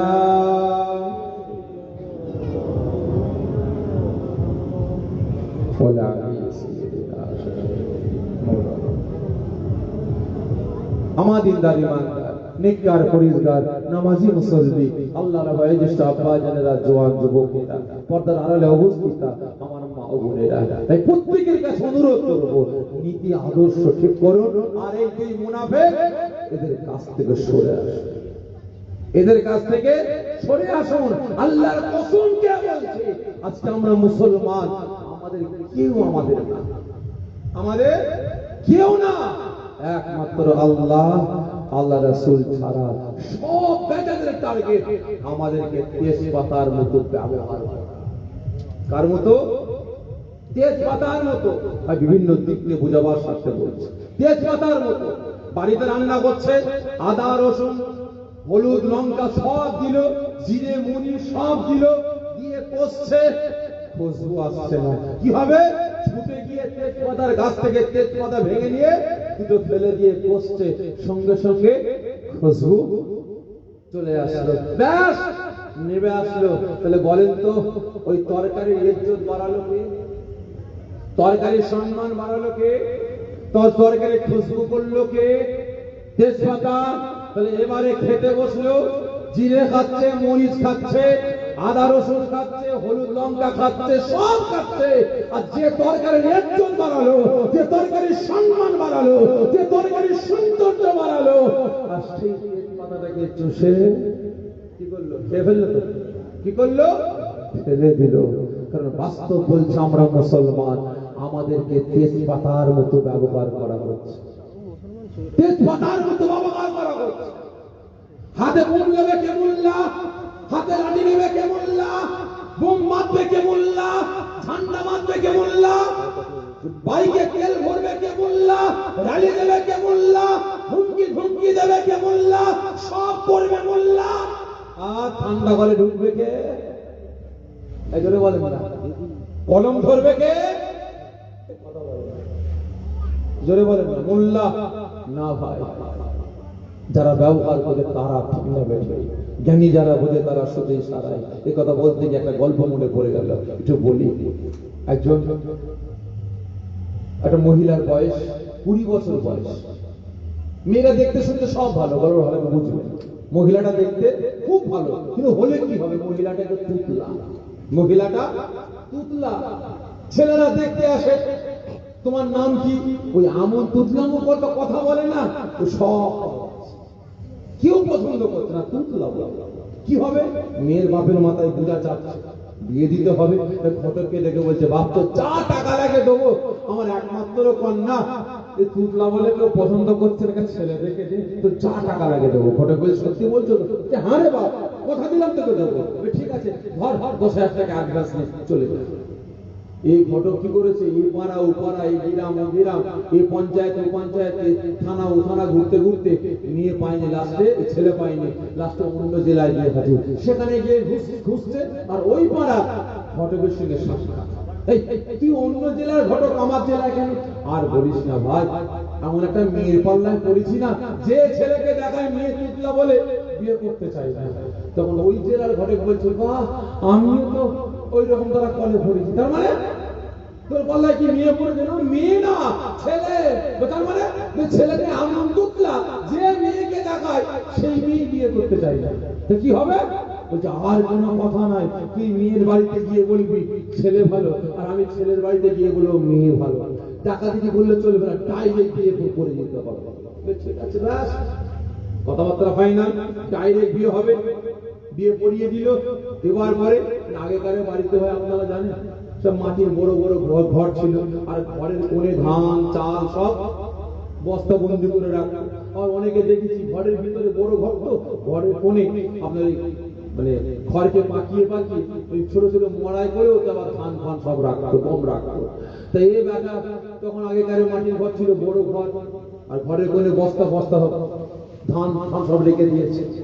আর তখন ছিল আপনার ওই মাটির ঘর, টালির ছাউনি, তখন লাইট ফাইট ছিল না, তখন ছিল হারকিন, লম্ফর, হ্যাঁ লণ্ঠন, হ্যাঁচা। এই বাটা বেটি ঘরে ঢুকেছে, হাতে লণ্ঠন রেখেছে কোথাও অন্য জায়গায় রাখ, একদম রেখেছে মরাইয়ের পাশে, মানে ধানের পাশে রেখে দিয়ে ছেলে ওদিকে মুখ করে, মেয়ে দিকে মুখ করে শুয়ে আছে। ছেলে মনে মনে ভাবছে মেয়ে টুকলা, অনেক মেয়ে দেখেছে, কেউ পছন্দ করেনি, বেটি আমাকে পছন্দ করেছে। আমি যদি এখন বলি তাহলে মেয়ে ঘর থেকে বেরিয়ে যাবে, আমাকে আর পছন্দ করবে না, আমার সংসার হবে না। তাহলে আমি আগে কথা বলবো না, মেয়ে আগে কথা বলবো। আর মেয়ে চিন্তা করছে আমার বাপ বলে যে ছেলে ভালো আর আমি তুতলা, কত ছেলে দেখতে এসছে আমাকে পছন্দ করেনি তুতলা বলে, এ ছেলে ভালো আমাকে পছন্দ করে বিয়ে করেছে। আমি যদি বলি শুনছো, তাহলে ব্যাস ছেলে আমার হাত ধরে ঘর থেকে বার করে দেবে। এখন দুজনই টেনশনে আছে, ইনি বলে মেয়ে আগে কথা বলো আর মেয়ে বলে ছেলে আগে কথা বলো। আর এই বিছানে ভাই ইঁদুর কি করেছে, ধান খেতে গিয়ে ব্যাস লম্ফটাকে উল্টে দিয়েছে, লম্ফটা উল্টে দিয়েছে, মরায় আগুন লেগে গেছে। তো এখন ছেলে আরে আরে মরার দিকে তাকায় যে মরায় পুড়ে যায়, যাক ধান ক্ষয় হয়ে যাক, আমি কথা বলবো না, এই বেটিকে হাত ছাড়া আমি করবো না। ভালো করে বুঝবেন, ওর মেয়েদের মন তো ও টেনশনে পড়ে গেছে, আল্লাহ আগে আমি টুকলা, ছেলে ভালো, আর আমি যদি বলি ঘরে আগুন লেগে গেছে, ছেলে বলে আমার ঘর পড়ে যায়, তুই বেরিয়ে যা, কি করবো? মেয়েও টেনশনে পড়ে আছে, বলতে পারছে না ঘরে আগুন লেগে গেছে। আস্তে আস্তে আগুনটা আর কাটায় উঠে গেছে। আপনারা কি বলেন, আর কাটা বলেন তো? আর কাটায় উঠে গেছে, বেকারি পুড়ে পুড়ে পড়ছে। ছেলে ওপর দিকে তাকিয়ে বলে ঘর পড়ে যায়, যাক সংসার না করে এই বিধি হাত ছাড়া করবো না। হাজার মেয়েদের মন তো এই মেয়ে চিন্তা করছে, আল্লাহ ছেলের ঘরটা পুড়ে যাবে, আর আমি যদি বলি ঘরে আগুন লেগে গেছে, ও ছেলে বলে তুই ঘরে আগুন লেগে তুই বললি না কেন, কি করো, আমার সংসার যাবে, তথে আমার সংসার চাই যাক, ছেলের ঘরটা তো বাঁচো। তখন মেয়েটা ধীরে মেরে উঠে বলছে ঘরে আগুন লেগে গেছে। তখন ছেলেটা ঘরের দিকে না তাকিয়ে ধীরে মেরে উঠে বলছে মামা মামা মাতাল্লা, তুমিও তুতলা, আমিও তুতলা। ভাই ভালো করে বুঝবেন, গল্পটা আমি এই জন্য বুঝাবার জন্য বললাম, সেই কথা দুজনের মধ্যে সেই কথা এই ধরে বলেন না হলো, সেই সম্পর্ক হলো, সেই মিল হলো, সেই দুটো হাত এক জায়গায় হলো, সেই সংসার হলো, বীজখানে কি হলো জোরে বলে ঘর উড়ে গেল। খারাপ করে নেবেন না, এই মুসলমান, আমি ফুরফুরা, আপনি তাবলীগ, আমি ফুরফুরা, আপনি জামাত ইসলাম, আমি ফুরফুরা, আপনি আহলে হাদিস, আমি ফুরফুরা, আপনি আরেক দল, আমি এক ঝান্ডা, আপনি আরেক ঝান্ডা, আমি আরেক ঝান্ডা, আপনি আরেক ঝান্ডা। এই মুসলমান, সম্পর্ক নাই, কথা নাই, মিল নাই, দেখা সাক্ষাৎ নাই, আত্মীয়তা নাই, এমন একটা দিন আসবে একে অপরে কথা হবে, সম্পর্ক হবে, মিল হবে, হাতে হাত মিলবে, কাঁধে কাঁধ মিলবে, প্ল্যাটফর্ম একটা হবে। কিন্তু এই মুসলমান বীজখানে সমাজ, সমাজ ধ্বংসের দিকে চলে যাবে, আর বাঁচাতে জোরে বলে পারা যাবে না।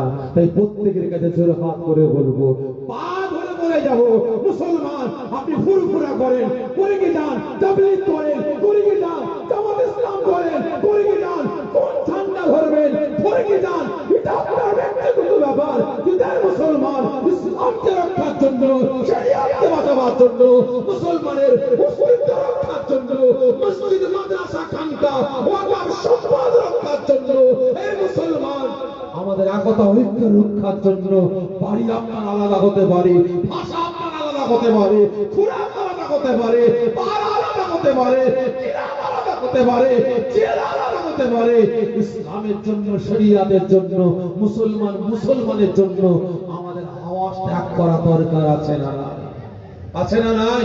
তাই প্রত্যেকের কাছে জোরে হাত করে বলবো, এদের কাছ থেকে সরে আসো, নিজেদের একতা ঐক্য ভ্রাতৃত্ব ভালোবাসা রক্ষা করার চেষ্টা করেন, নাজাত পেয়ে যাব। তা না হলে সব শেষ। আবারও ব্যাকে আসলাম, যেটা আলোচনা করছিলাম, খাজা গরিবে নওয়াজ আপনার হযরত আপনার আদম আলাইহিস সালাম প্রশ্ন করছে, আল্লাহ এটা কে? মনে হচ্ছে কোথা থেকে ছেড়ে জিজ্ঞাসা করা, আল্লাহ এটা কে? আল্লাহ পাক ফরমাচ্ছে, আদম চিনতে পারো না? জি না, আল্লাহ চিনতে পারছে না, এটা কে? আদম রাসূলকে চিনতে পারেনি, আর আজ আমাদের মধ্যে দুটি করুণের বেটারা রাসূলকে চিনে ফেলেছে। বলেন তো, দাদা পীরের বংশে আমার জন্ম, দাদা পীর সম্পর্কে আমি বেশি জানবো না দাদা পীরের ইতিহাস পড়ে আপনারা বেশি জানবেন? জীবনী পড়ে বেশি জানবেন যে আমি বেশি জানবো? আচ্ছা বলেন তো আপনার রাসূল পাক সাল্লাল্লাহু আলাইহি ওয়াসাল্লাম হুজুর সম্পর্কে যে মা জননী 10 মাস 10 দিন রাসূলকে গর্ভে ধারণ করেছিলেন, সে মা জননী বেশি জানবেন নাকি রাসূল পাকের জীবনী পড়ে আমরা বেশি জানব? জোরে বলেন, মা জননী তিনি বেশি জানবেন। একদিন হযরত আপনার নবী পাক সাল্লাল্লাহু আলাইহি ওয়াসাল্লাম হুজুর তিনি যখন ছোট্ট ছিলেন, জঙ্গলে, অনেক বড় কথার সঙ্গে বোঝাবার জন্য বলছি, জঙ্গলে আব্বাজানের মায়া মমতা ভালোবাসা পাওয়ার জন্য সেখানে জঙ্গলে গিয়ে তরবিদার করে কাঁদছেন আর চিৎকার করে বলছেন, আব্বাজান আপনি কোথায়, আসেন, আমি মুহাম্মদকে কোলে উঠিয়ে নিয়ে আপনার মায়া মমতা ভালোবাসা দিয়ে আপনি আমাকে বাড়িতে নিয়ে চলেন। সন্ধ্যার সময় আবু জেহেল নবী পাক সাল্লাল্লাহু আলাইহি ওয়াসাল্লাম হুজুরকে সামদেশ থেকে ব্যবসা করে ফিরে আসার সময় সাথে করে নিয়ে বাড়িতে আসলেন। নবী পাকের আম্মা জান হুজরাখানার ভিতরে ছিলেন। আবু জেহেল চিৎকার করে বলে, ভাবিজান কে? আমি আবু জেহেল, আপনি কি হুজরাখানার বাইরে আসেন? নবী পাকের আম্মা জান হুজরাখানা থেকে বেরিয়ে বলে, কি হয়েছে ভাই, চিৎকার করছেন কেন? আপনার বেটা মুহাম্মদকে ধরে সময় মতো জঙ্গলে পেয়েছিলাম বলে জীবিত পেয়েছেন, না হলে জঙ্গলের পশুরা আপনার বেটা মুহাম্মদকে ছিঁড়ে ঘুরে খেয়ে ফেলত। নবী পাকের আম্মা জান মুচকে হাসছেন। আবু জেহেলের মাথা গরম, আমি মুহাম্মদকে জঙ্গল থেকে উদ্ধার করে নিয়ে আসলাম, এটা আমাকে বাহবা দেওয়ার কথা, সাবাস দেওয়ার কথা, আমাকে ধন্যবাদ জানাবে, আমাকে ঘরে ডেকে নিয়ে বসে একটু মিষ্টি খাওয়াবে, আর হাসছে। ও ভাবি, আপনার কি মাথা খারাপ হয়ে গেল নাকি? নবী পাকের আম্মা জান ফরমাচ্ছেন, না রে ভাই আবু জেহেল, আপনি তো হাসির কথা বললেন, আমি হাসবো না। আবু জেহেল তার মানে? নবী পাকের আম্মা জান ফরমাচ্ছে, ভাই আবু জেহেল, আপনি জানেন না আপনার ভাতিজা আমার বেটা মুহাম্মদকে আল্লাহ পাক কত বড় নিয়ামত করেছে, আমি মা আমিনা আজও পর্যন্ত আমার বেটাকে চিনতে পারি না। জোরে বলবেন না, আমি আমিনা আমার বেটাকে চিনতে পারি না। আবু জেহেল বলে, কি উল্টো পাল্টা কথা বলছেন? নবী পাকের আম্মা জান ফরমাচ্ছেন, আরে ভাই আবু জেহেল, আমি মা আমিনা উল্টো পাল্টা বলছি না, আপনার ভাতিজা আমার বেটা মুহাম্মদ, আব্দুল্লাহর বেটা মুহাম্মদ জঙ্গলে গেছে, যে জঙ্গলে পশুরা জানতে পারত, একটা না দুটো না, 100 না 200 না, 1000 না 2000 না, জঙ্গলের সমস্ত পশুরা আমার বেটা মুহাম্মদের চাঁদ মুখ থেকে দেখার জন্য খাওয়া দাওয়া ছেড়ে দিয়ে, শিকার ছেড়ে দিয়ে পাগলের ন্যায় ছুটে এসে আমার বেটা মুহাম্মদের সামনে কাতারে দাঁড়িয়ে যেত। যদি বলবেন না, নবী পাকের আম্মা জান ফরমাচ্ছে, ভাই আবু জেহেল কি উল্টো পাল্টা কথা বলছেন? নবী পাকের আম্মা জান ফরমাচ্ছেন, না রে ভাই আবু জেহেল, আমি উল্টো পাল্টা বলছি না, আপনি শুনতে চান আমার বেটা মুহাম্মদকে আল্লাহ কত বড় নিয়ামত করেছে, আমি মা আমিনা বলি, আপনি একটু শুনুন। নবী পাকের আম্মা জান ফরমাচ্ছে, ভাই আবু জেহেল, যেদিন আপনার ভাই আব্দুল্লাহর রেহেম, যেদিন আপনার ভাতিজা মুহাম্মদ আমার বেটা মুহাম্মদ, যেদিন আমি আমিনা আমার গর্ভে আসে, আমি আমিনা তার পরের দিন গোসলখানায় গোসল করতে গেলাম, গোসলখানায় গিয়ে কাপড় চোপড় রেখে দরওয়াজা বন্ধ করলাম, আমি আমিনা গোসল করার জন্য। যখন আমি আমিনা আমার বাদানে পানি ঢালতে আরম্ভ করলাম, আমি আমিনা আমার বাদানে পানি ঢালতে দেরি করি, গোসলখানার ভেতরটা মিষ্টি আম্বারে খুশবুতে ভরপুর হতে দেরি হয় না। জোরে বলবেন না ভাই আবু জেহেল, আমি আমিনা অবাক, খুশবু আসে তো আসে, কোথা থেকে আসছে? আমি আমিনা ছুটে গিয়ে কাপড়গুলো শুকলাম, না কাপড় থেকে আসছে না তো, দিয়ালে শুকলাম, দিয়াল থেকে আসছে না তো, ফাঁক ফোকর দিয়ে ভাবলাম বাইরে থেকে খুশবু আসছে, আমি আমিনা ফাঁক ফোকরে নাক দিয়ে শুকছি, বাইরে থেকে আসছে না, গোসলখানার ভিতরে খুশবু আসে তো আসে কোথা থেকে? ভাই আবু জেহেল, আমি আমিনা বাদানে পানি ফেলেছি, ওই পানিটা গড়িয়ে গড়িয়ে নেমে যাচ্ছে, ওই পানি থেকে মিষ্টি আম্বরের খুশবু বেরোতে লেগেছে। ভাই আবু জেহেল, যেদিন আপনার ভাতিজা আমার বেটা মুহাম্মদ আমি আমিনা আমার গর্ভে আসে, সেই দিন আমি আমিনা আমার গালে থুতুটা যেখানে যেখানে ফেলি, ওই জায়গাগুলো মিষ্টি আম্বরের খুশবুতে ভরপুর হয়ে যায়। ও আমার ভাইজানেরা, ও নবী পাকের আশিকেরা, ওই সময় নবী পাকের আম্মা জান ফরমাচ্ছেন, ও ভাই আবু জেহেল জেহেল আল্লাহ পাক আপনার ভাতিজা আমার বেটা মুহাম্মদকে কত বড় নিয়ামত করেছে ভাই। ও ভাই আবু জেহেল যিনি আপনার ভাতিজা আমার বেটা মুহাম্মদ, আমি আমার গর্বে আসে তারপরে দিন আমি আমিনা বাজারে যাব, হাটে যাব, কদম দু কদম করে চৌকানের সম্মুখে গিয়ে দাঁড়ালাম। ভাই আবু জেহেল আমি আমিনা আমার ডান পা উঁচা করেছি চৌকানের বাইরে ফেলবো, আমি আমিনা আমার ডান পাটা চৌকানের বাইরে ফেলতে দেরি করি, আমি আমিনা দেখতে পাই আমার মাথার উপরে এক খণ্ড মেঘ উড়ে উড়ে এসে মাথার উপরে ছাওয়া করতে দেরি করে না। ভাই আবু জেহেল আমি আমিনা ভয় পেয়ে গেলাম, আকাশে মেঘ চলে এসেছে, পানি বর্ষণ শুরু হয়ে যাবে, আমি আমিনা ধীরে যাব, বাজারে যাব না, আমি আমিনা মনস্থির করলাম বাজারে যাব না। ডান পাটা ভিতরে নিয়ে আসলাম, সঙ্গে সঙ্গে আমি আমিনা শুনতে পাই ওই আসমানের মেঘটা আমি আমিনা আমাকে সালাম দিতে লেগেছে। ধরে বলবেন না?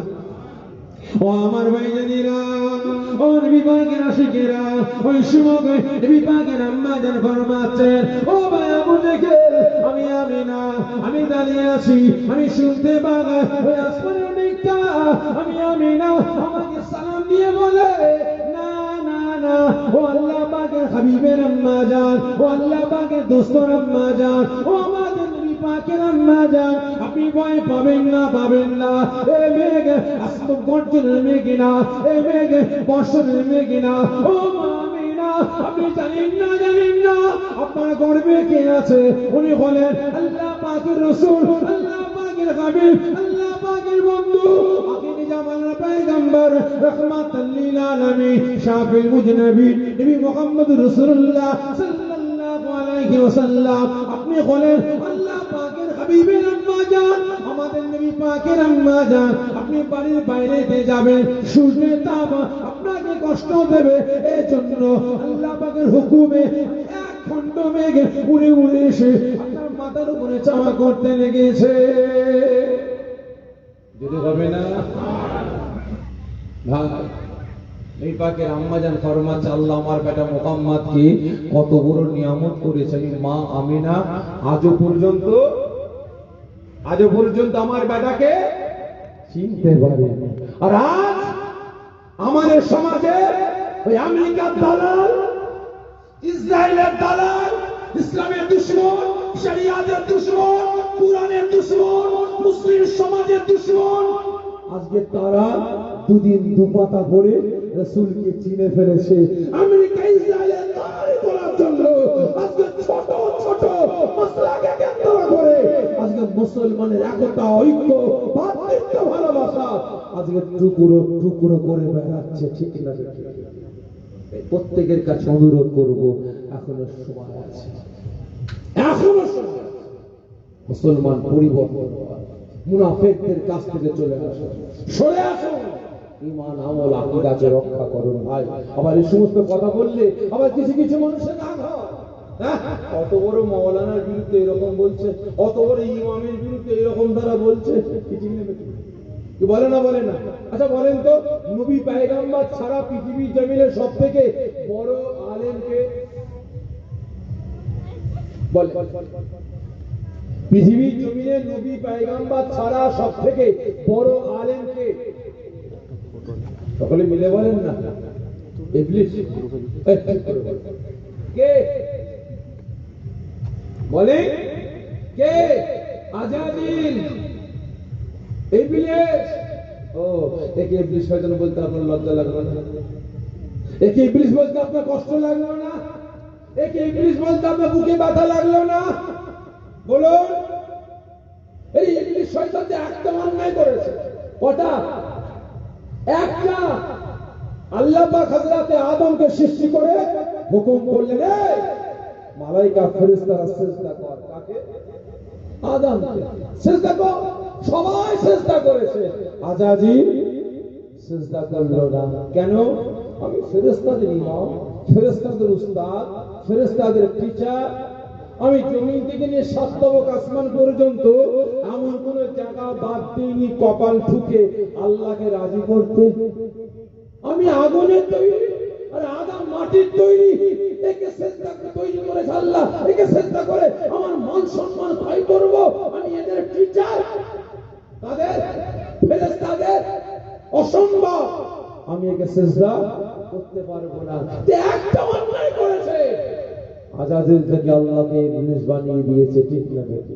আর আজ আমাদের সমাজে আমাদের মতো ঘুরে ঘুরে বেটারা, কাঠ মোল্লারা তদন্ত নিয়ে দেখুন, ভরি ভরি ভরি ভরি অন্যায় কাজ করছে, ঠিক না? একই না বলেন না? তদন্ত নিয়ে দেখুন না, মা বাপকে ভাত দেয় না, তদন্ত নিয়ে দেখুন না, ভাই ভাই মিল নাই, তদন্ত নিয়ে দেখুন না, চাচা ভাই মিল নাই, তদন্ত নিয়ে দেখুন না, পাড়াপড়শি মিল নাই, ঠিক না? ঠিক তো? তদন্ত নিয়ে দেখুন না, মিথ্যায় ডুবে আছে, তদন্ত নিয়ে দেখুন না, মসজিদে ইমাম পাশে কামরা শুয়ে শুয়ে মোবাইলে নাটক দেখছে, রাতে সিনেমা দেখছে, তদন্ত নিয়ে দেখুন না। যখন এই কি বলে আপনার ক্রিকেট খেলা হয়, মূল লাগিয়ে টিভির সামনে বসে বসে খেলা দেখছে, তদন্ত নিয়ে দেখুন না। যখন ফুটবল খেলা হয়, সেখানে গিয়ে বসে বসে খেলা দেখে। আমরা ধোয়া তুলসী পাতা না, আমাদের হাজারো ভুল আছে।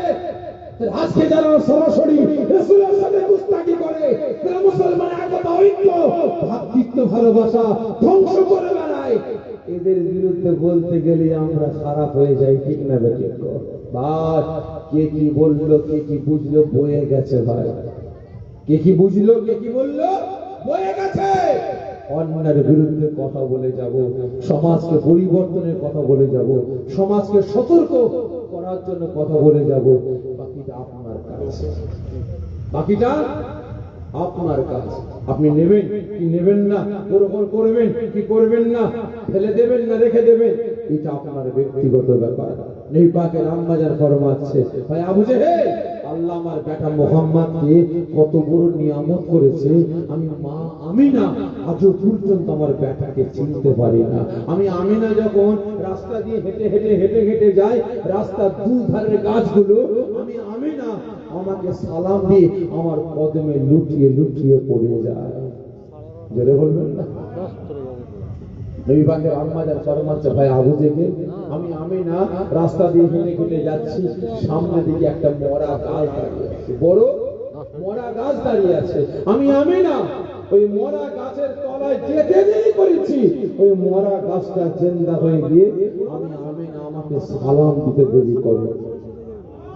ও আমার ভাইয়েরা, ও নবী পাকের আশিকেরা, ওই সময় নবী পাকের আম্মাজান ফরমাচ্ছেন, ও ভাই আবু জেহেল, আল্লাহ পাক আপনার ভাতিজা আমার বেটা মুহাম্মদকে কত বড় নিয়ামত করেছে।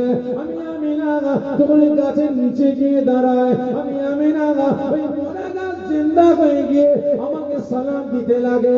আমি আমিনা আমি অবাক হয়ে যাই, উপর থেকে সালাম দেয় কে? আমি আমিনা যখন ওই গাছের দিকে তাকাতে লাগি, আমি আমিনা দেখতে পাই মরা গাছ আর মরা না, ওই মরা গাছটা ফল ফুল পাতাতে ভরে গিয়েছে। ওই মরা গাছটা বলতে লাগে, ও আমিনা, আপনি জানেন না আপনার গর্বে কে আছে?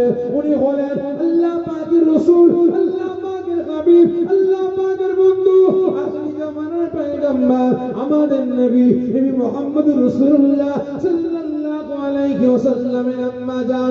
ও আমিনা, আপনি মরা গাছের তলা দিয়ে যাবেন, আমার আল্লাহ পাক সহ্য করেননি। আমার আল্লাহ পাক আপনাকে ছাওয়া করার জন্য আমি গাছ আমাকে জিন্দা করে দিয়েছে। নবী পাকের আম্মাজান ফরমাচ্ছে, ও ভাই আবু জেহেল, আমি আমিনা আমার বাড়িতে পানি নাই, হাতে করে কলসি নিয়েছি, হাতে করে পানি পাত্র নিয়েছি, পানি আনার জন্য আমি আমিনা কুয়াতে যাব। আমি আমিনা এক কদম দু কদম করে কুয়ার দিকে যেতে আরম্ভ করি। যখন কুয়ার কাছাকাছি পৌঁছে যায়, হঠাৎ করে আমি আমিনা শুনতে পাই কুয়ার ভিতরে পানিগুলো চলকাচ্ছে, পানিগুলো লাফালাফি করছে, পানিগুলো গুড়গুড়ি করছে। আমি আমিনা ভয় পেয়ে গেলাম, নিশ্চয়ই কুয়ার ভিতরে মানুষ পড়ে গিয়ে লাফালাফি করে মানুষটা মারা যাবে, মানুষটা শেষ